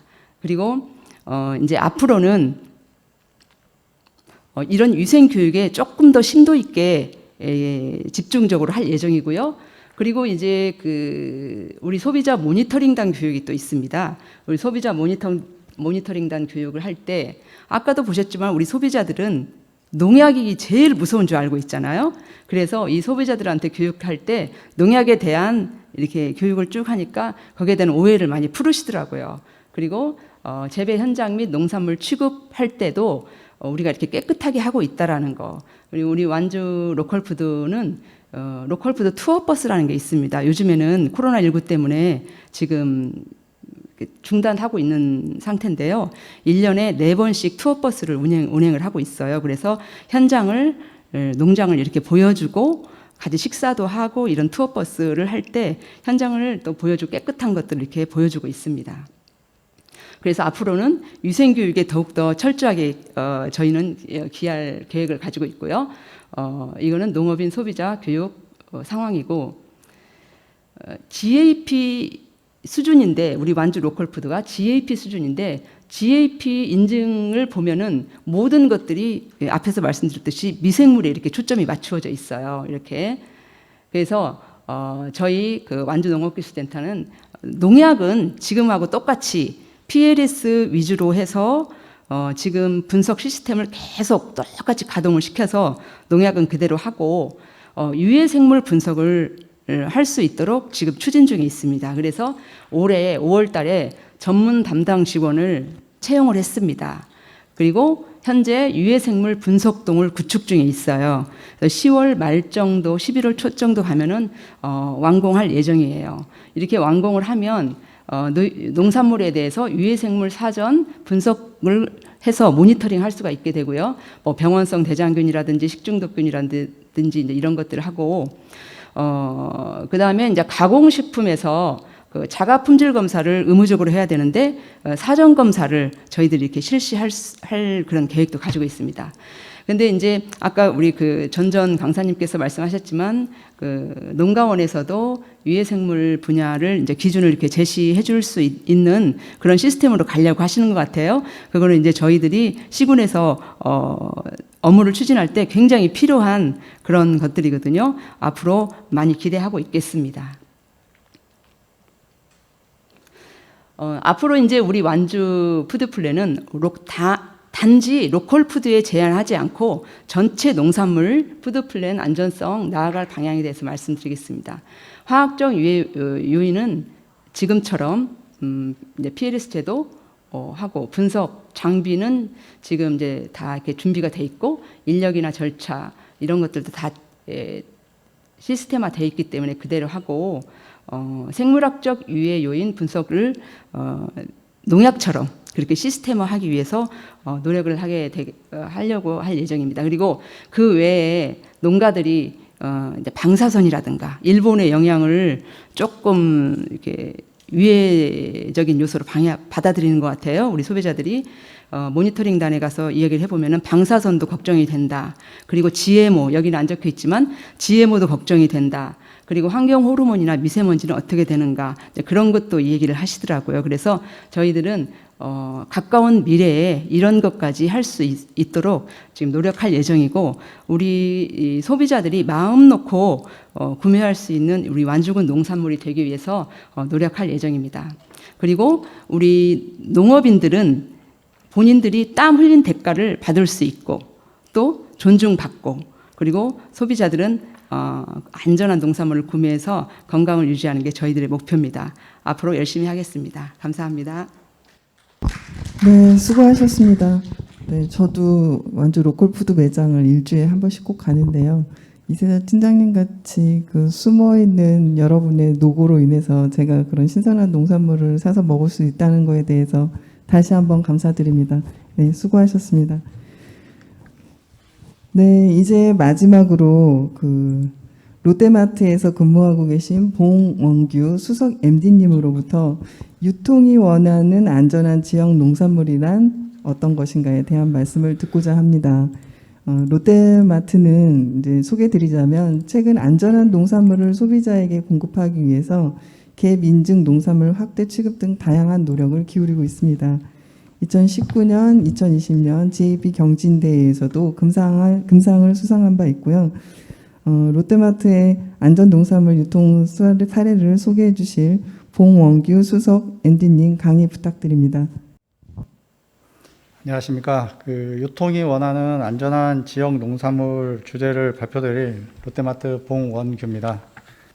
유통이 원하는 안전한 지역 농산물 관련해서 신선식품과 푸드플랜 그리고 소비자의 트렌드, 유통 환경에 대한 변화, 그리고 GAP에 관련된 내용과 마지막으로 소비자와 함께하는 안전한 농산물에 대해서 말씀드리도록 하겠습니다.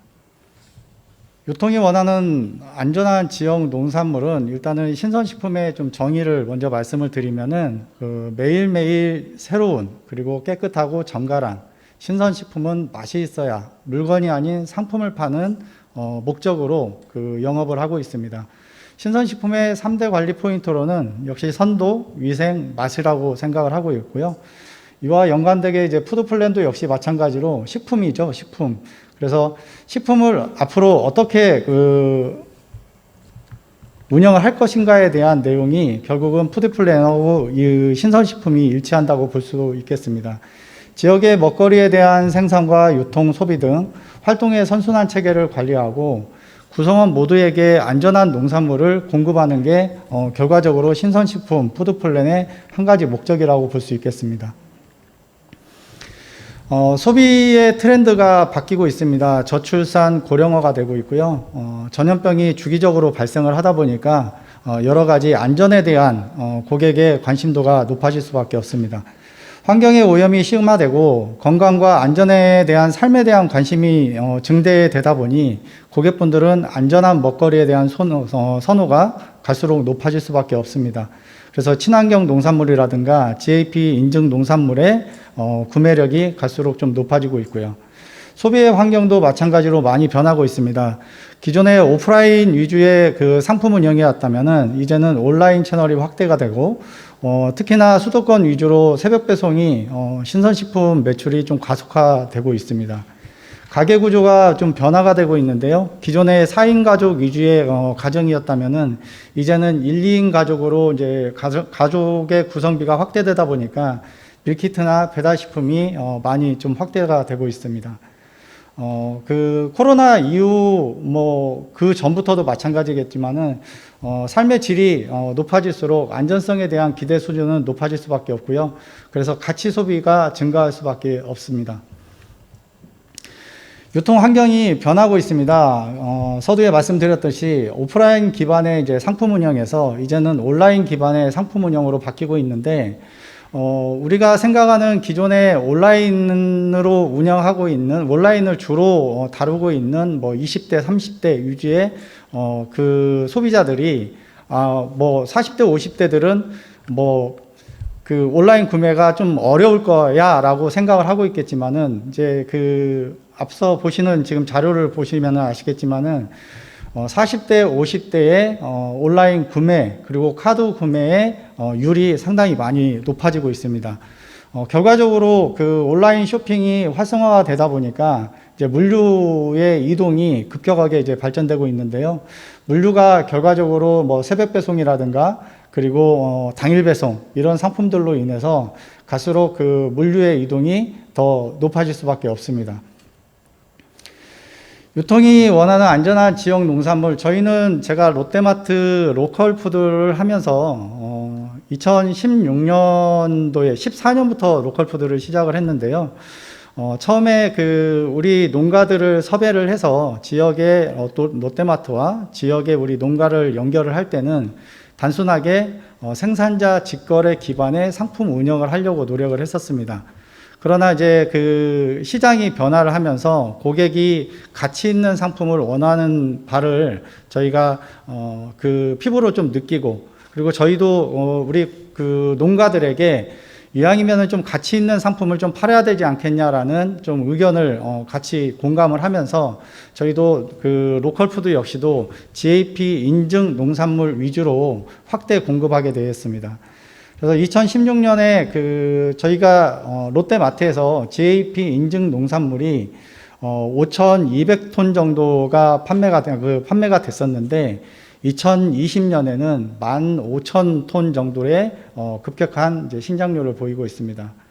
롯데마트는 GAP 판매를 많이 권장을 하고 있고 그러한 농산물을 찾아다니고 그러한 농산물을 판매하려고 노력을 하고 있습니다. 2006년 저희가 GAP 인증 농산물 자격을 취득을 했고요.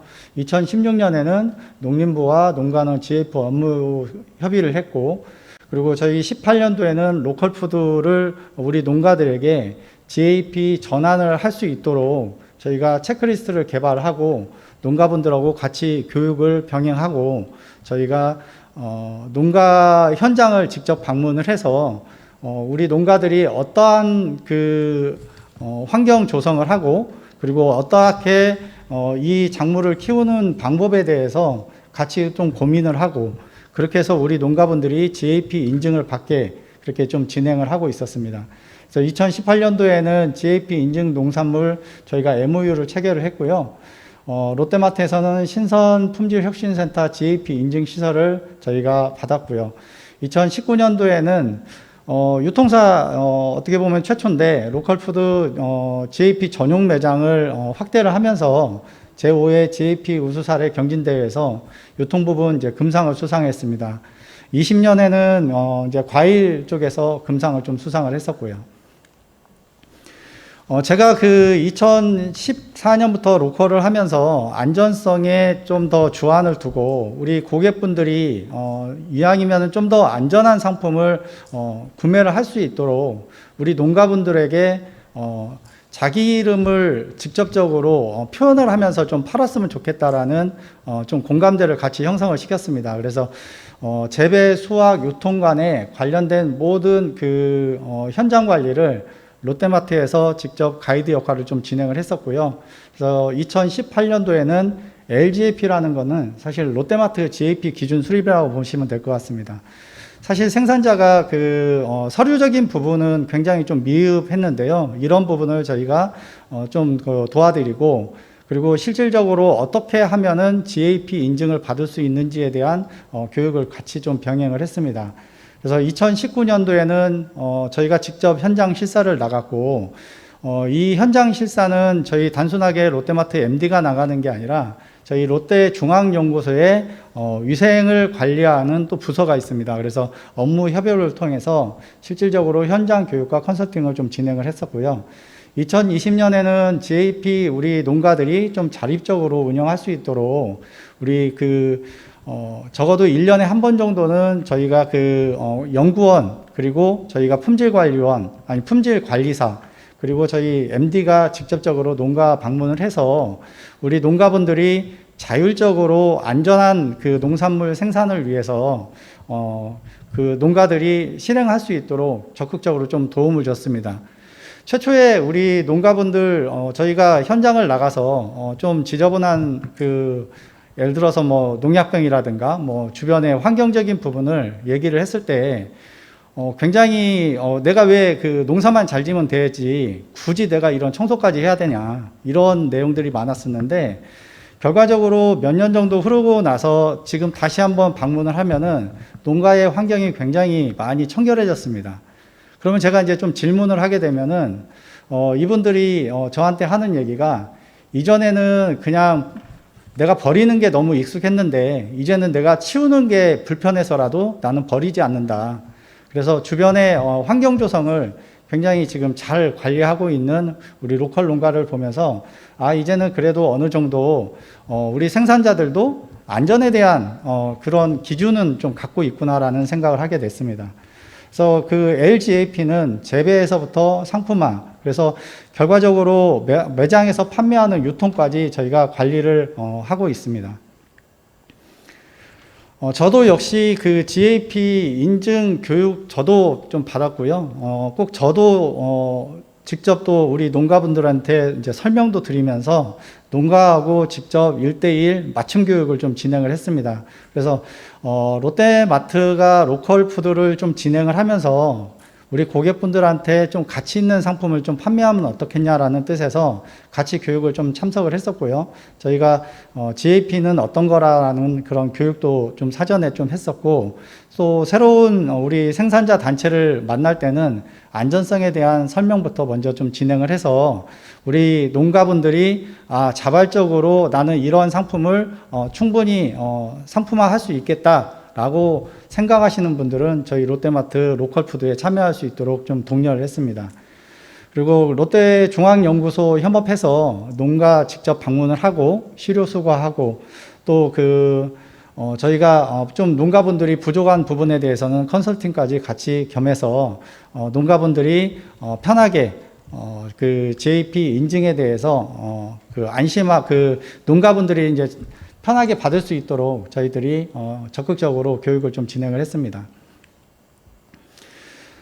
이거는 2020년 한 6월 정도에 좀 시작했던 사항인데요.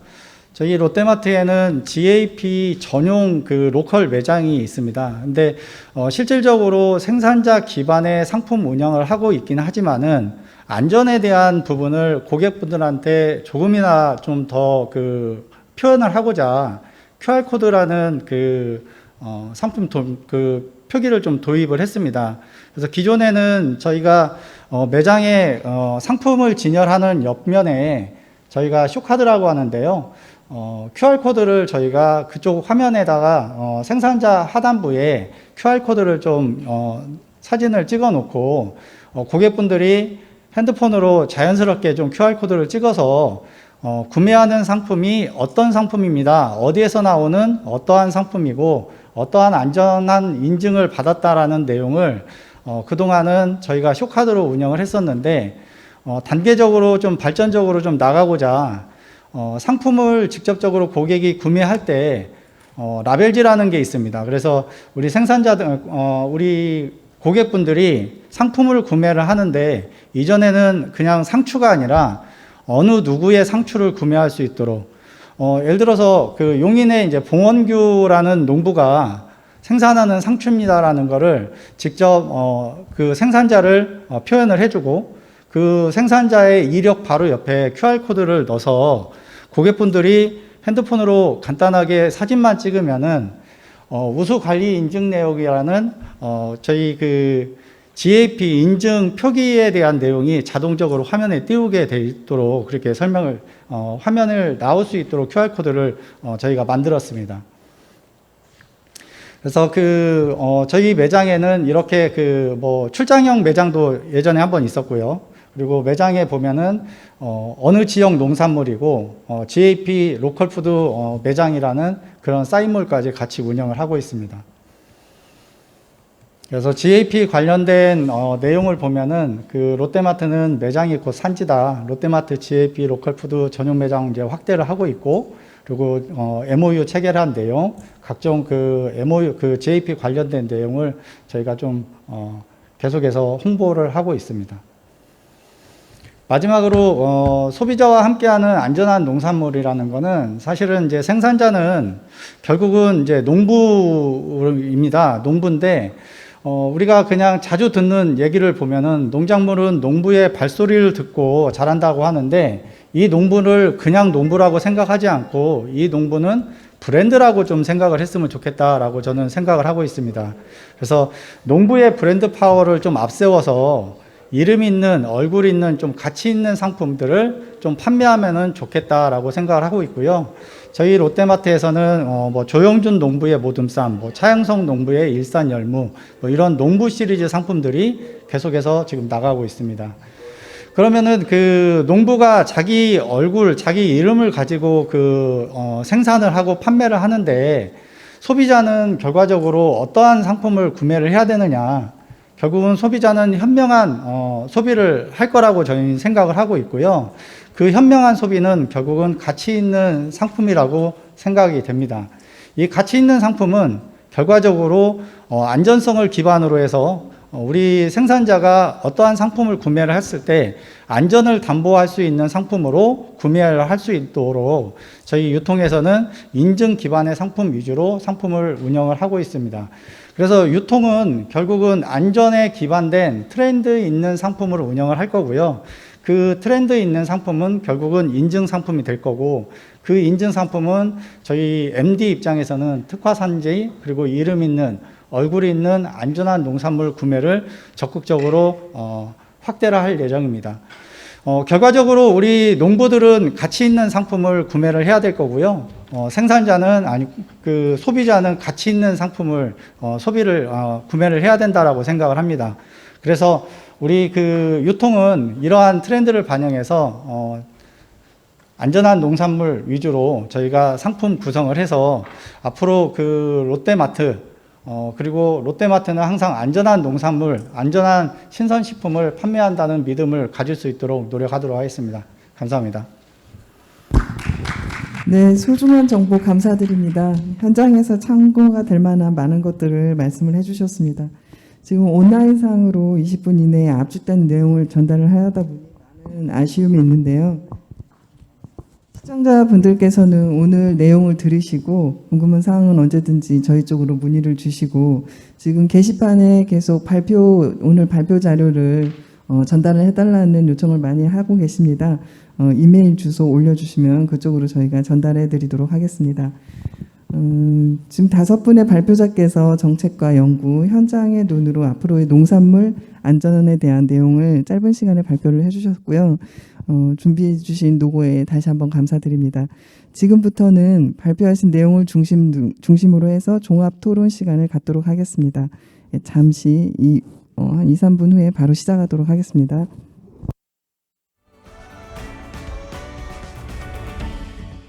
네, 지금부터 종합 토론을 시작하겠습니다. 오늘 발표하신 연사분들께 한 분당 2가지 정도의 질문을 드리도록 하겠습니다. 먼저 김세리 연구관님한테 질문을 드리도록 할까요? 지금 앞서 이세자 팀장님이 말씀을 하셨지만 저희가 농산물 안전 분석을 주로 농약 위주로 하다 보니까 농업기술센터의 그 생물학적 유해 요소를 검증할 수 있는 체계가 아직 잡혀 있지 않습니다. 물론 저희가 어떤 인력 투자나 시설 투자를 하기 위해서 계속 예산 작업이나 중앙부처하고 노력을 하고 있지만 지금 당장 처음부터 많은 투자를 하기 어려운데 어떤 방식으로 이거를 시작을 하고 구축을 하면 좋을지 의견 부탁드립니다. 처음부터 뭐 다 많은 식중독 세균을 다루기에는 좀 무리가 있다고 생각합니다. 그래서 무엇보다도 가장 우리가 식중독 세균 관리에서 중요한 메이저 세균 3가지가 있는데요. 대장균, 살모넬라, 리스테리아는 전 세계적으로 집중적으로 관리하는 식중독 세균입니다. 그래서 이런 식중독 세균의 종류가 10몇 가지가 있지만 핵심적인 식중독 세균부터 분석을 하는 게 필요하고, 그리고 식중독균을 분석하기 위해서 기본적인 장비가 있습니다. 클린벤치라든지 오토클레이브라든지 배양기와 같은 이런 기본 장비들은 기존의 어떤 시군 분석 센터의 미생물 EM이라든지 미생물 처리제를 공급하기 위해서 기본 인프라들이 있는 것들을 조금 더 활용을 그쪽 방향까지 확대를 하면 되지 않을까 하는 생각이 들고요. 이제 그런 것들을 기반으로 먼저 이제 동전기 쪽이 가격이 좀 많이 나가는데 그런 것들은 농촌진흥청과 협업 혹은 외부의 아웃소싱 이런 것들을 통해서 해결할 수 있는 방법이 있을 거라고 생각합니다. 그리고 무엇보다도 아마 기술 교육에 관련된 부분들이 현장 기술센터에서 어려워할 수 있는 부분이 있는데 그런 부분들이 이제 농촌진흥청이 존재하는 이유라고 생각을 하거든요. 그래서 이 기술센터에서의 어떤 그런 구축에 필요한 기술적 지원 그리고 세팅에 필요한 정보 이런 것들은 이제 저희 진흥청이 지원하고 완주군이 이제 올해로 세팅이 되게 되면 그러한 모델을 중심으로 다른 기술센터들이 벤치마킹에 나가는 그러한 과정을 밟는다 하면 농약보다도 더 빠르게 정착을 할 수 있을 것입니다. 농약에 필요한 HPLC나 이런 장비들보다는 상대적으로 미생물에 필요한 그런 장비들이 그렇게 많이 비싸지 않기 때문에 충분히 가능하지 않을까 하는 생각이 듭니다. 농업 현장에서 위생 관리에 대한 인식이 지금 다소 낮은 것으로 얘기가 되고 있지 않습니까? 지금 당장 개선할 수 있는 방법으로는 어떤 게 있을까요? 네, 특히 이제 농업 부분에 있어서 저희도 이제 현장을 제가 10년 이상 다니고 있지만 농약에 대한 민감도는 상당히 높습니다. 하지만 우리가 이 위생에 대한 인식들이 상당히 농업인들한테 이제 낮은 실정인데요. 무엇보다도 이제 농업기술센터에서 교육을 할 때 생산적인 부분뿐만 아니라 이제 위생 관리에 대한 중요성과 필요성에 대한 인식 개선 교육이 상당히 필요하다고 봐집니다. 그리고 이제 특히 이제 GAP 제도가 활성화되면서 이제 GAP 컨설팅이라든지 이런 것들의 내용을 보면 농장 위생 관리에 관련된 첨삭 지도 같은 것들이 많이 포함이 돼 있거든요. 그래서 이제 그러한 컨설팅들하고의 연계도 좀 필요할 거라고 봐지고요. 농업인이 가장 솔깃솔깃해하는 게 타 지역의 사례를 상당히 궁금해하기도 하고 가장 관심 있게 보고 있는 것 같습니다. 특히 이제 완주군이나 아니면은 만인산 농협의 사례처럼 실제 농가의 그런 위생 노력이 소득 수준하고 연계가 되고 소득으로 연결되는 그런 사례들을 벤치마킹하고 그런 선도 농가들을 방문함으로 인해 가지고 이렇게 하면 그렇게 어렵지도 않고 돈도 안 들고 대신에 위생 관리를 통해서 내가 어떤 소득을 창출할 수 있는가에 대한 그런 어떤 벤치마킹 사례들을 많이 이렇게 보여주는 거 그런 것도 하나의 동력원으로 작용할 수 있을 거라고 생각합니다.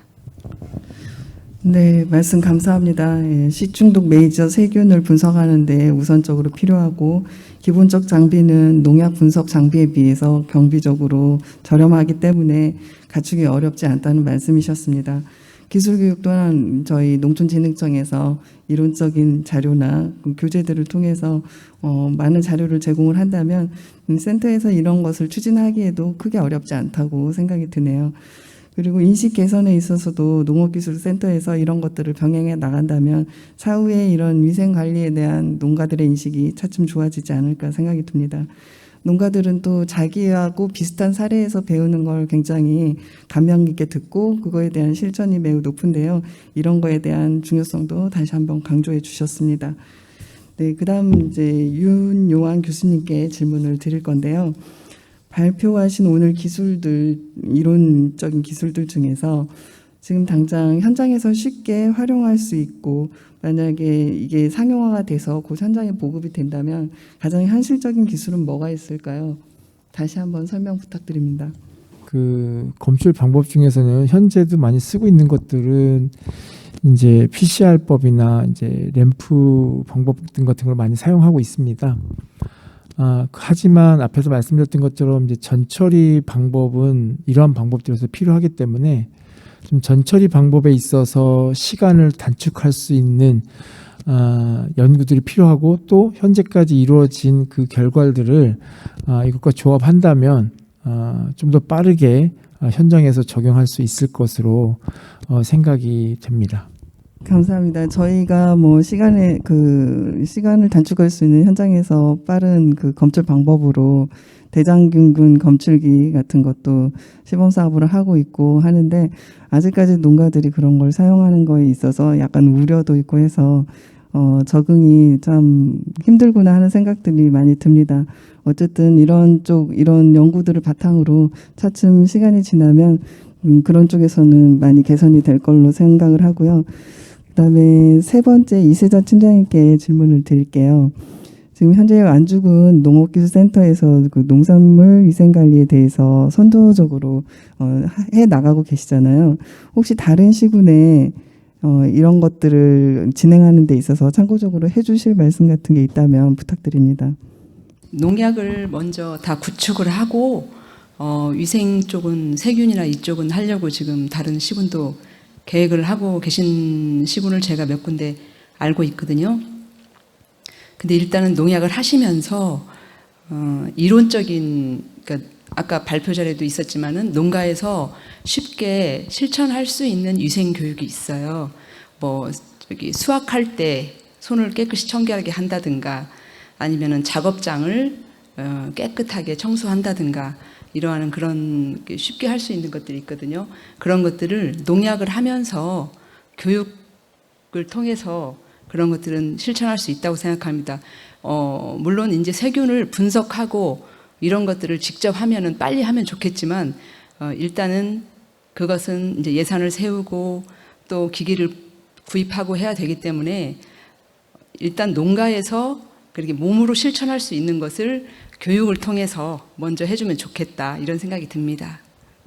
네, 감사합니다. 그리고 이제 또 하나 질문이 더 있는데요. 그 완주군에서 타 지역에 공급하는 완주 노컬푸드는 혹시 없는가요? 지금 서울시 학교 공공급식을 일부 저희가 출하를 하고 있고요. 그거에 대해서는 전량 생산 단계에서 다 분석을 하고 그렇게 출하를 하고 있습니다. 주로 어떤 품목이고 생산량은 얼마나 되는지 궁금한데요. 네, 이제 그 서울에 요즘에 그 학교를 학생들이 안 나가기 때문에 지금 양은 많지 않고요. 코로나 이전에는 거의 아침에 9시까지 엽채류라든가 이런 것들을 저희한테 가지고 오면 저희가 분석해서 바로 5시 이전까지 데이터를 이렇게 내드리는 그런 시스템으로 되어 있거든요. 그래서 공공급식, 공공학교 급식은 전량 다 해서 나간다 이렇게 생각하시면 되겠습니다. 말씀 감사합니다. 그다음에 롯데 그 마트 봉영구 수석 MD님께 질문을 드리도록 하겠습니다. 지금 롯데가 GAP를 취급하게 된 그 취지는 무엇이고 이것을 통해 얻는 것은 궁극적인 목표는 어떤 건지 궁금하다는 질문이 있었습니다. 네, 그 서두에 말씀드렸듯이 고객분들이 그 가치 있는 상품을 구매를 해야 된다라는 게 이제 첫 번째고요. 매장에서는 당연히 안전한 농산물을 팔아야 되는 게 또한 이제 숙명이기도 합니다.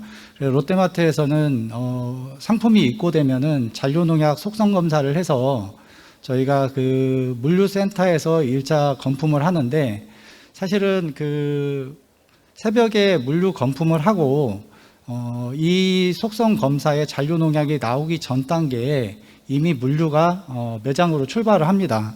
그래서 아침 시간에 저희 직원들이 8시에 출근을 하면은 새벽에 잔류 농약 속성 검사를 해서 유해 요소가 있는 상품은 사전에 점포에 공지를 해서 별도로 그 빼내는 작업을 하는데, 실질적으로 이거는 저희 내부적인 사항이고요.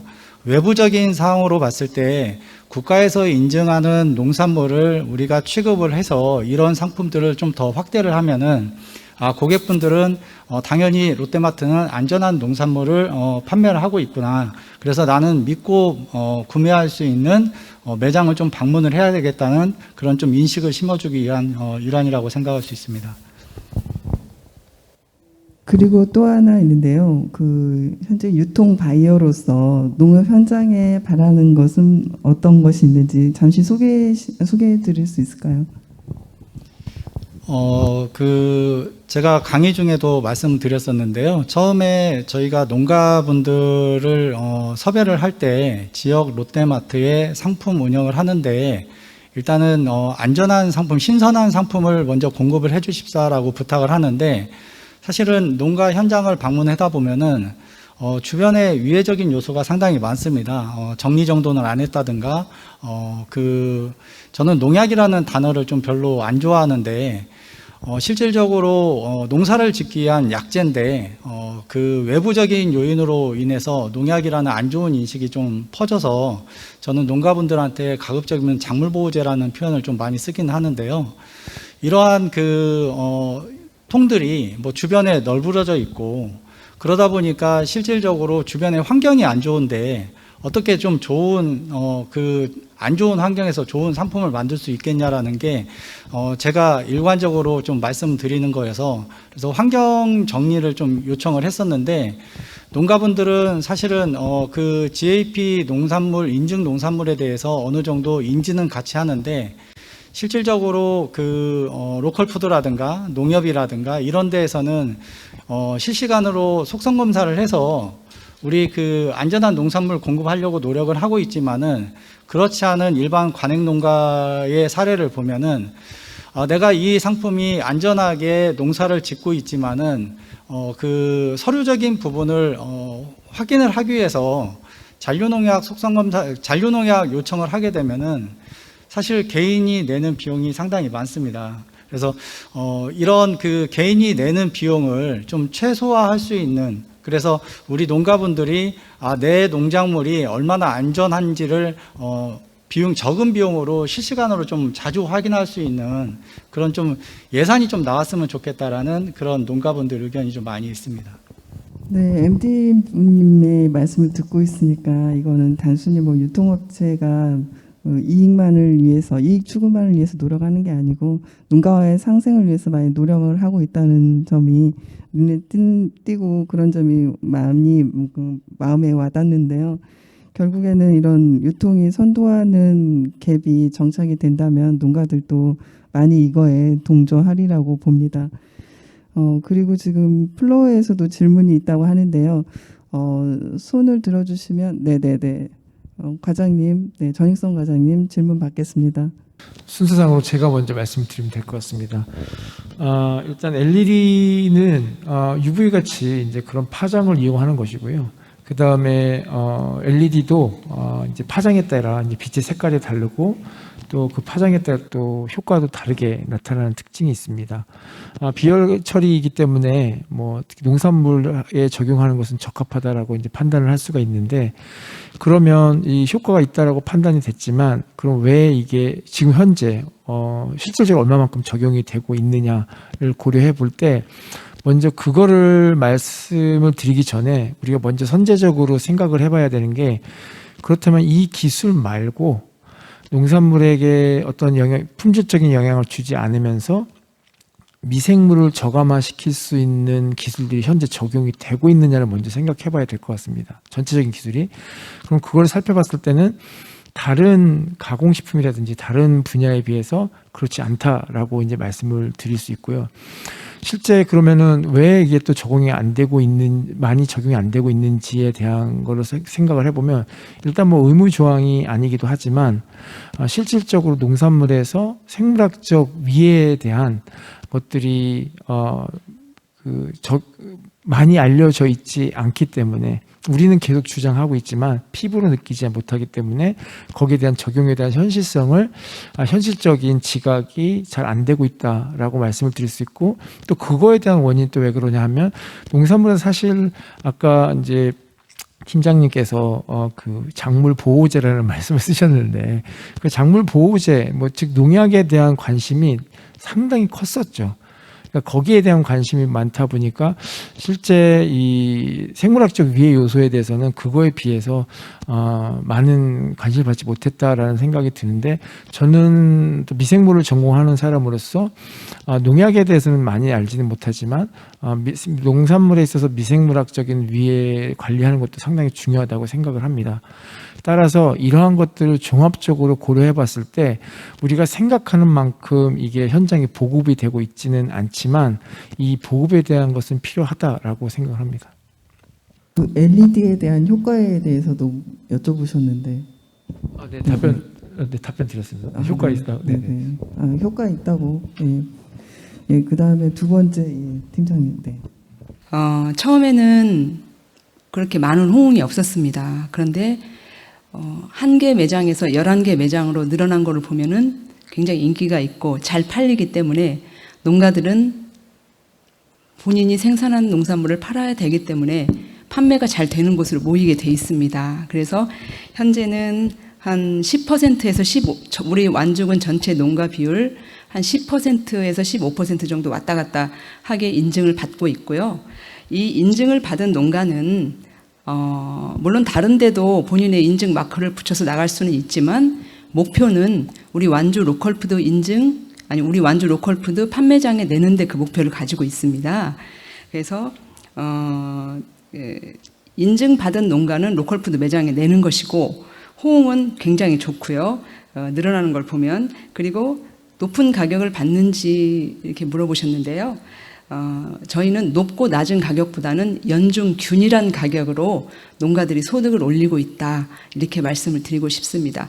상추를 일례를 하나 들어서 말씀드리면은 200g 한 봉투에 연중 1,000원 플러스 마이너스 한 100원 정도, 900원에서 1,100원 정도 연중 균일한 가격으로 나가고 있기 때문에 농가들한테 균일한 소득을 줄 수 있다, 이런 장점을 갖고 있고요. 그리고 유해 생물실은 인증할 때 미생물도 적용을 할 것인가 이렇게 물어보셨는데, 만약에 농진청 농가원 유해 생물 팀에서 그런 데이터가 있다면 농약처럼 저는 적용을 해도 된다고 생각을 하고요. 그러나 이제 지금은 아직 기준이 없기 때문에 위생 교육 그리고 권유 위주로 지금 하고 있습니다. 만약에 그 기준이 생긴다면 농약처럼 적용을 해야겠죠. 네, 이상 말씀드리고, 그리고 앞으로 저는 발표할 때도 말씀드렸지만 농약은 지금 시스템대로 계속 가고, 농약을 안 하겠다는 얘기가 아니고요. 지금 시스템대로 계속 관리를 하고, 그리고 이제 위생 교육에 집중적으로 다음 단계로 도약을 할 수 있도록 그렇게 노력하겠습니다. 이상입니다. 네, 감사합니다. 올 초에도 대파 값이 엄청 뛰었을 때도 보니까 로컬 매장에서는 대파 가격이 크게 보통 판매하는 가격하고 많이 다르지 않더라고요. 그런 것들이 다 교육을 통해서 농가들이 서로 양해를 하고 들어가는 부분이라는 거죠. 그렇죠. 그 대신 이제 대파 가격이 굉장히 떨어졌을 때도 적정 수준의 가격을 받을 수가 있지요. 네, 마지막 질문 QR코드에 대한 질문 답변 부탁드립니다.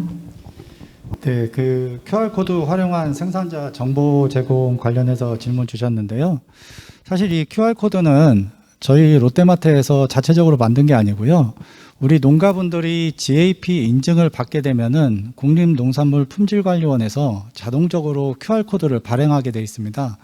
사실은 제가 그 GAP 인증 관련해서 그 여러 가지 여러 그 기관에 자문을 요청을 했었는데, 그때 이제 김세리 박사님께서 그 좀 좋은 아이디어를 주셨는데, 실질적으로 그 품질관리원에서 우리 인증받은 농가들에게 자동적으로 부여하는 QR코드가 있는데, 이거를 활용하는 데가 한 군데도 없고요. 실질적으로 이 QR코드가 있다라는 데는 국립농산물품질관리원 외에는 아무 데도 알고 있는 데가 없었습니다. 그래서 직접 이 QR코드에 대해서 좀 그 문의를 좀 드렸고, 지금 현재로서는 우리 품질관리원에서 QR코드를 발행을 하면은 이 발행된 QR코드는 지금 현재 인증기관에서 농가분들한테 그 제공을 하게 돼 있습니다. 근데 실질적으로 제가 인증기관 여러 군데를 이렇게 확인을 해본 바로는 그 인증기관에서 이 QR코드가 있는지조차도 이제 모른다는 게 가장 좀 안타까운 현실이었고, 그래서 QR코드가 있다라는 거를 알고 가장 좀 선도적인 우리 농가분들한테 좀 요청을 했습니다. 인증기관에 QR코드가 어디 있다는데 한번 찾아봅시다. 그래서 그 QR코드를 저희가 농가분들한테 개개인으로 좀 받아서, 일단은 저희가 비용이 안 드는 저희 자체적으로 QR코드 쇼카드를 만들어서 매장에 좀 고지를 했었는데, 고객분들이 이 상품을 가지고 가면은 다음에 대한 정보는 알 수가 없는 거죠. 그래서 이제는 생산자 얼굴이 있는 라벨지에 이 QR코드를 저희가 인쇄를 했고, 이 QR코드를 핸드폰으로 사진을 찍게 되면은 그 GAP 인증 기관의 홈페이지에 자동으로 접속이 됩니다. 근데 이제 최초에는 이 홈페이지에 자동적으로 접속했을 때 이 그 인증 내역이 너무 간단하게 나와서 사실 또 요청을 또 다시 했는데, 결국은 좀 비용적인 부분이 좀 발생을 해서 저희가 한 두세 달 정도 기다렸다가 지금 현재 GAP 인증 홈페이지에 등록된 모든 정보를 이 QR코드에 담아내고 있습니다. 그러면 이 그 사진 있는 라벨이라고 하는 걸 만드는 걸 네. 농가가 스스로 만듭니까? 아니면 거기서 만들어 주신다는 얘기인가요? 이 라벨지는 사실은 디자인은 저희가 좀 어느 정도 그 디자인을 만들었는데요. 라벨지는 결국은 우리 생산자가 직접 본인의 상품을 판매하기 위해서는 결과적으로 본인이 구매해서 사용을 해야 되는데, 이 비용적인 부분은 결국은 저희들이 좀 가장 좀 저렴한 곳을 좀 찾아서, 사실 이 라벨지가 부가세 포함해서 10원이 안 됩니다. 그래서 우리 농가분들이 본인의 상품 1,000원, 2,000원, 3,000원을 파는데 10원, 20원을 투자를 안 한다는 거는 사실은 좀 이것도 어떻게 보면은 좀 웃긴 얘기긴 하겠지만은, 이 얼굴 있는 사진 그리고 QR코드가 있는 이 라벨지, 이거 아니더라도 사실은 일반적인 라벨지 한 장이 6원 내지 7원 정도 하거든요. 결과적으로 이 모든 정보를 담아내는 데는 한 3원, 4원 정도만 더 투자를 하면은 우리 생산자가 내 상품에 대한 가치를 충분히 우리 고객분들한테 전달할 수 있지 않겠냐라는 좀 설득 아닌 좀 설득을 해서 이렇게 라벨지를 발행하게 됐습니다. 네, 오늘 그 장시간 그 심포지움을 진행을 했는데요. 오늘 그 더 궁금하시거나 이런 것들은 그 저희 그 진흥청 식량산업기술지원팀이나 유해생물과로 따로 연락을 주시기 바랍니다. 그리고 더 추가로 해주실 말씀 있으실까요? 연사분들 좀 부족하다 싶은 내용들. 네, 그럼 여기서 종합 토론을 마치도록 하겠고요. 유튜브 생방송에 긴 시간 참여해주신 여러분께 진심으로 감사드립니다. 서두에 원장님께서도 말씀을 하셨지만 코로나로 인해 가지고 저희 식품 소비 트렌드가 많이 급격히 변했는데요. 뭐 김치나 딸기 뭐 이런 것처럼 우리 K푸드가 글로벌 푸드로 나가는 데 있어서 무엇보다도 그 담보해야 될 것이 식품에 대한 안전함이 아닐까 생각이 듭니다.